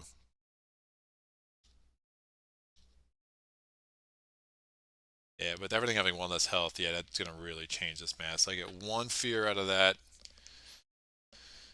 And that was me displacing my presence. I get 5 energy. And now I'm going to add... Oh, I could move these Dahan. Don't mind if I do. I can move any number of Dahan. I'll move them all into land. I'll move them all into land 5. Oh, this is really interesting. Alright, now I have these 3. Well, I'm only playing 2 cards because I can only afford these 2 cards.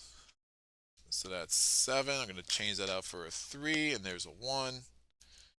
I have 5 fire, only 1 earth, only 1 plant. There's 1 blight left on the card. That's about to change in a second. And so I'm not playing my 3rd card play because I cannot afford it.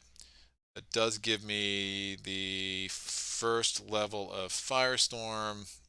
I'll use that just to wipe out this Explorer because I can. And now we're going to go to the yeah, I use this as well. I use all 3 of the move of powers things. So now we're going to go to the element check for Downpour. So Downpour has 1, 2, 3, 4, 5 water. So it's got 2 repeats. And we have 1 earth. And we have 2 air. And we have 1, 2 plant. So I'm going to focus on land 5.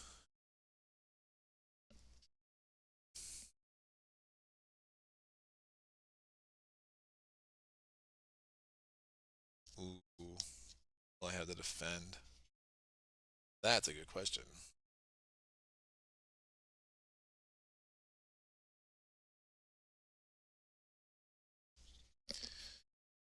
Even if 5 blights, it's not the worst.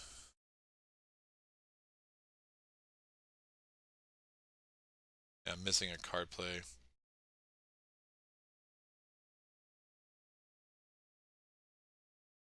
Definitely want to do Foundation Sink in 7.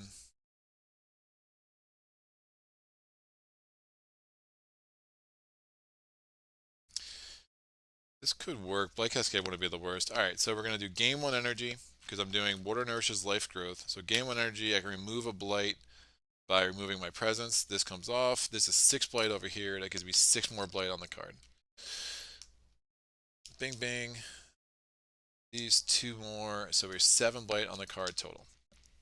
We got there. I get another energy, and I can gather a Dahan. I gather this Dahan here. So it's ravaging 3, 4, 5. It's ravaging 6. Remember, Dahan only have 1 health each. Just hoping that something between the fear cards and event cards will let me do something there. But worst case scenario, they all get wiped out, and I'll just have to deal with that next turn. We are now going to do Sky Scratches to Shore. I can use 1 slow power fast, and I get +3 range when I'm targeting a coastal land. Great. So I have enough that I'm going to have 8 damage in one land and 4 damage in another. Remember, everything is super, super weak. And the only way that really works is if I target land 1. So what I'm going to do is do 4 damage in land 6. That wipes out this city, this town, and an explorer. Remember, cities only have 2 health, towns only have 1. All things are weak. And that's gonna work. So that's out, that's out. 3 more fear. And then I'm going to target land 1 over here because I have the extra range. And I'm going to do 8 damage. That wipes out this, and this. I'll actually flip it. I'll do the 8 damage over here just to get both of those explorers out. Just leave the 1 explorer there. That'll be fine. And that is another town over here, another city, 3 more fear, remainder of 2, another fear card. So we're still a bit of ways. We have 15 more fear to go until we get to terror level 3. So hopefully we can get there. I'm going to do threatening. Let me not have killed this dude. I used Firestorm for that. Change my mind there. I'll still use Firestorm, but I'll just kill him over here because what I'm going to do is get 2 fear for threatening flames. I can push this guy here, and then I'll kill him when he's here. That's better. At least I got that 2 fear. Oh, I can't move into a place with my presence. I lied. Is there a place that doesn't have my presence? I could have moved him here and then wiped him out as part of the 8. Because remember, it was just a city and a town, and then 3 explorers. So that wouldn't have taken that much. Yeah, and then we get the 1 explorer there. So everything is good. Everything's the way it's supposed to be, kids. 3 presents over there. We have a gift of abundance. I'm going to give. I won't have, doesn't matter.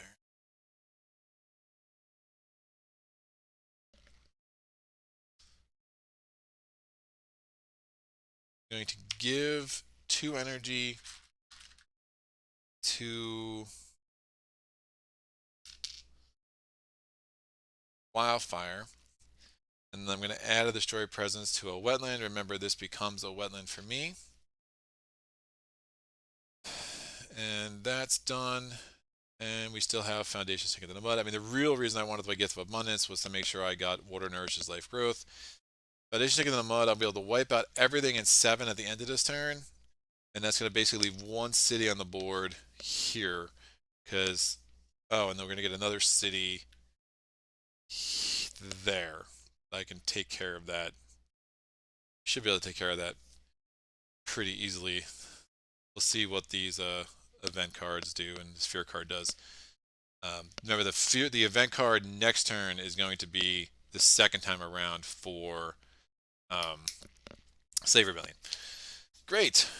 Temporary Truce becomes Temporary Caution because we are in Terror Level 2. During the Ravage step in each board, skip 1 Ravage action in lands where Dahan outnumbers cities and towns. Oh, that's a beautiful thing.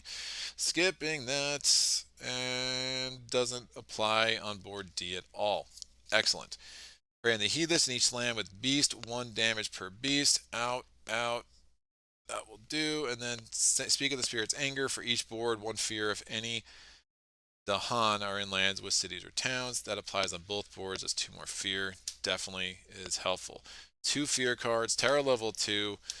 Seek safety. Each player may gather 1 explorer into a land with cities or towns, or gather 1 town into a land with a city. Can I prevent any builds this way? I can. I'll move this guy here. Each player may gather 1, and I could do that in the same land. Wish I had a city over here so I could prevent that guy from building. There's no town adjacent to him, so I'm just going to gather another dude from there. Really help this town supply not be too awful. Or, actually, I'm about to destroy a bunch of stuff here. Let me move this here so I can get the extra fear for wiping out that town. I was going to build another town there, but that's fine. I don't think we're even getting to another Ravage after this. Isolation. Each player removes 1 explorer or town from a land with 2 or fewer invaders. Excellent. So that city is not going to be built now. And I'll remove this. Oh, it's 1. Oof. Only 1 to damage, to ravage the land. That would have lost all those presents. So that was lucky. That goes away. Glad I remembered that at the 11th hour, kids. Great, we are ravaging. We're skipping the ravage in land 5, which is more Dahan than cities and towns. That was lucky. We're not doing anything else anywhere on the board. We're building. The only thing that's building now is a town over here in land 3, and then we get a town and 2 more towns in land 8. Explore step. Sands and mountains. So we are getting 2 explorers in land 1, 2 explorers in land 6. There is a source. There's a source in land 4, but the wilds comes off. So I'm doing all the sands first, and 1 explorer in land 7. Mountains, we get 2 explorers in land 2, 1 explorer in land 5. We're going to get 2 explorers in land 5, 2 explorers in land 8. And then we have to add 1 to a place that doesn't have any. We're going to add an explorer to land 4 over here, and we'll add an explorer to land 4 over here. Just why the heck not? There's actually an explorer in every land over on board E. These all advance. And now we go to the slow powers. Foundations sink into the mud. I'm going to do it 3 times. I have the money. Don't have the extra damage this time, but who needs it? I got the 2 energy over here from Water Nourishes Life's Growth. That's going to wipe out everything over here in land 7 because that is a wetland, so I can repeat that 3 times. Again, it's a wetland because I have a sacred site. That gives me a minor catastrophe over here, so that's 5 fear total. So it's a remainder of 3 and a fear card. We're 5 fear away from terror level 3, which we obviously need to get there. The good thing is Slave Rebellion is going to wipe out that. And Slave Rebellion can wipe out this, and Slave Rebellion can wipe out this. So I think we just win as soon as we get to the event. And I want to make sure I counted that right. Yeah, it's going to be the next card. So Slave Rebellion for the win, kids, I think. So let's get this off the board. Time's going to pass. We could have done this. I think I could heal. Nope, I can't. I only had level 1, and I do not have a place of presence with 2 blight. So we don't need to heal up anymore, though. We got so much blight back on the card. These repeats will go here. This comes here. Done and done. Whoo! All right. I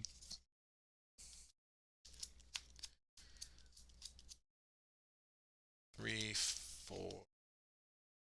Just not sure what makes sense because we're just gonna get to the Slave Rebellion. I just want to make sure I'm not not like I'm not like forgetting something. I have 3 energy, gain a power card, do 3 damage.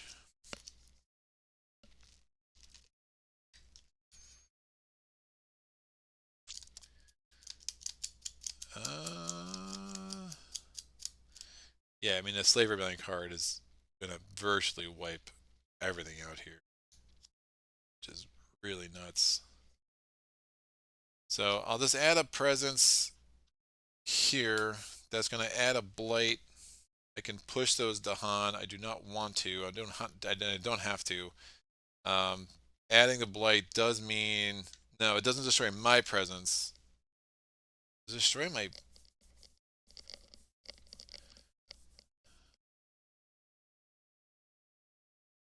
Put that there. I don't know if it destroys because of all things weaken. When you add blight, it destroys all in that land and 1 presence total in an adjacent land. I don't know if it means I have to destroy a presence for my from another spirit, but it might. So just in case, I'll just take out 2, 1 for last turn, 1 from this turn. I would have been able. You could do these anytime during the growth phase. These move a presence, so I could have made that work. I probably could have saved the presence out of it, but I'm not gonna worry about it too much. Let me gain a power card. Oh, this does 3 damage. It actually wipes out all these towns. That's 3 fear. Because again, they all only have 1 health. I'll gain a power card. I'll just gain a miter. It shouldn't matter too much. We'll take Lore of the Invaders and that. We're now going to play those 2 cards. Again, not going to think about it too much, although what's ravaging? I could wipe out this guy. Fine. We go to Downpour. Downpour is going to gain a power card. Oh, we can just do this in the fast power phase, even better. Downpour is going to gain. Now, Downpour is going to gain 2 presence. Oh, I'm going to be short. I'm not going to have enough money. I'm trying to get Vigor of the Breaking Dawn out, but I'm actually broke. Broke. So that's not going to work. So we'll just have to do it the longer way. So I'm just going to play these 2 cards that I can afford, these 3 cards that I can afford. Gain an energy, gain another energy, gain a power card, add a presence. Fire in the sky. Beautiful. We'll play this instead of this. So I'm going to add a strife, and I'll add the presence here. The strife I'll put on this town. And I'm going to have a repeat ability. I'll generate 2 fear with Unbearable Deluge. I'm going to move these 2 presents there, and I'll move these 2 Dahan down there. I'm in Terra level 3. Not going to worry about the rest of these innates. We go to the event. Here we go. Slave Rebellion. Add a strife to 2 lands on 2 structures on each board. I'm going to add a strife to that city. I'm going to add strife to both of these towns. And then each invader takes 1 damage per strife it has. Remember, all things weaken. These 2 towns are both dead. This town's dead. This city's got 1 health left, and at Aid the Uprising, he's going to take more damage. The cities are out. That's 4 more fear, and that's a Terra level 3 victory. Woo! That was ridiculous. All right, man, and woman, and whoever's watching this. I'm glad I replayed it, I guess. But, yeah, I mean, you need a little luck with these high-level spirits and finding the combinations that work. I mean, Fire and Flood plus Fire and Blood plus Sky Stretches to Shore plus the Coastal Lands card coming out at the exact right time when I really needed it. What a ridiculous combination. I don't think All Things Weekend helped me as much as it did yesterday when I was playing with my friend Tony. It actually, I think, made things a lot more complicated just because of you're worried about presence and this and that. But Fire and Flood is such a powerful card that I think we had what we needed to do the damage to destroy the structures we needed to generate the fear, to get the Terra level 3, and to get the victory. If you had to keep playing, the next event card would have been Blight Deepen, so add more Blight. We could have prevented that by destroying some presence. But yeah, I'll take All Things Weekend. If you can adjust to the way of thinking about the game, I'll take All Things Weekend over a lot of the Blighted Island cards for sure. I mean, obviously there's Tipping Point. There's the one like Promising Farmlands, which could be pretty gross. I mean, there's definitely some that will totally wreck you. I mean, the one that you're losing a Blight, you're losing a presence every round is really really bad. But that was a really freaking cool playthrough, and I'm just throwing Blight on the ground. So Fire and Flood, a classic. It is a classic. Can I find that Blight quickly, or should I just do this later? I think I should just do this later because I can't see anything. That was that. The chat bringing it. I appreciate it. It's been always good to come back to like Maze Night, Spirit Island, where I know like I'm gonna get more people who are tuning in live. It's always a fun experience for me. Thank you for John to stop by. For those who don't know, John is the same John from the Kindred Spirit podcast, which is a fantastic little thing. Littles, I don't mean that pejoratively. Fantastic podcast that has grown quite a bit in the last couple of years, man. They, probably as big as I've grown in the last couple of years. So they do some really cool stuff with Spirit Island, some really deep dives. I think they just finished a whole series on the gift minor powers and some of the unique powers. So anything where you're giving like the utility powers, so to speak. They did some really cool stuff with that. I have not caught their last 2 episodes, but definitely things to catch up on when I have the time and listen to some podcasts. So thank you so much, John, with your GG. Oh, the good old good game. That was that was a really really fun one. The combination of ward, really works well. I had a bunch of good defend powers with Downpour, which makes a huge difference, especially when you can spam them the way I was. It was like ward plus the one where it was like you're defending five. I think that defend five in a land where your presence is so ridiculously underpriced for what it is. It's that defend five is amazing. Was able to do that, and then I had obviously the card where you're pushing Dahan around. Um, what did I do here? Dear God, what have I done? Oh, Unbearable Deluge is such a really cool little card when you can spam that a couple of times at zero cost. You just get to this end game with these two spirits that if you can survive, they're just ridiculously strong. And there's again really nice synergies. Once I was able to get a Gift of Abundance out on the reg, then I felt strong about where I was at because now I'm getting a blight off the board every turn with the burn land regrows. I'm getting a blight off the board every turn in the fast phase with water nourishes life's growth. So basically 3-4 rounds. Once I start to get this humming, I'm getting enough blight that I can take care of the slow healing ecosystem, and I'll be able to have the extra round or two I need to survive.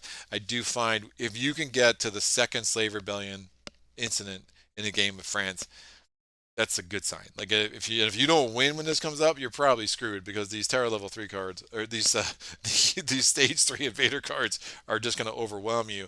But if you have things set up and you still manage to keep your Dahan, again I kept adding Dahan as this game went, which is super strong. I have 7 Dahan over there, and I have 8 Dahan over there, which is no 10 Dahan on Wildfire's board, which is crazy. It just really works out so well with Slave Rebellion, whereas like bam, they take a damage right away, and then you get AD Uprising, and it should be lights out at that point, because if that's not a Terror 3 victory, I don't know what you're playing against England. It's all, and so you're doing a combined France-England combo if that hasn't won you the game by this point. So, John says, thank you for the shout out. Nope, dude, I love what you guys do, and thank you for kind of popping up in my comment section more often than not, so I definitely always appreciate that. So there was a collab between Kindred Spirit podcast and myself. If anyone's got an hour to kill and wants to hear me yammer away about all things Spirit Island, along with two guys that absolutely love this game so much, it was super fun. So hopefully we can do that again for sure. So that's that. I don't see any more comments. Only once, going twice. Sold. We'll move on. Look out on Sunday. I think my first Street Masters coming out on Sunday, so that should be a good time. Um, but I'll ask the real Daniel about Street Masters. That's still bothering me and cracking me up. Sometimes you just have to laugh at yourself, I guess. So check that out. Definitely love this string of new games on the channel. It's been really fun to kind of engage with new audiences as I kind of touch upon people's favorite games. I just got Root on the channel. Space Empires 4X was on the channel. Next week we'll be going back to Maze Night. I have a patron challenge with the what is it? Apocalypse, Dawn, something, the Return of Apocalypse or something. It's a crazy fan made scenario that a patron of mine really wanted to see. So excited to finally get that on the channel. I do have my top 10 solo board games coming out next week, and it's not top 10. I'm doing top 24 for no good reason. I'll tell you on the video. It's because there's 24 spirits in the Spirit Island, so that's fine. So top 24 solo games next Wednesday. It's time for an update. Really excited about that. Then I'm going to be at PAX East up in Boston playing some games and hopefully meeting some peeps in the industry, which I'm looking forward to a lot. And then we'll be back with a live playthrough in 2 weeks. I have absolutely zero idea what that's going to be off the top of my head. I think it's Too Many Bones, but who the frig knows? I mean, it's my channel. If you want to see what is coming up for sure, instead of just hearing me yammer off the top of my head, go on my Patreon page. There's a link in the description below. There you will find a schedule which tells you the schedule for the current month with a sneak peek of the month to come. I try to keep that updated about a week before every month. But that's about it. This has been really fun. Spirit Island, there's a reason why it's going to be where it is on my top solo board games list, and just to see the various ways that the various challenges, and you see the number of times you can snatch victory out of the jaws of defeat in this game is cool. The balancing is always there, and then understanding every time you win, it's like, Ooh, I don't know if I would have made it one more round, right? Like, especially with two invader cards and France acting in two different lands, that's a lot of towns coming out of that supply, and you just never know how that's going to play out. So it's always cool to me. Like, there's this window of victory that you have to hit. And for me against France, it generally is that Slave Rebellion card with a Terror level 3 victory for sure. Except when I, take Fangs against them in a strength for strength and unfortunately take the L. But Fangs is still my favorite. I just had to play better next time. Sometimes I play bad, and that's part of the joys of these games, right? So thanks again to the chat. Thanks for joining me. Until next time, happy gaming.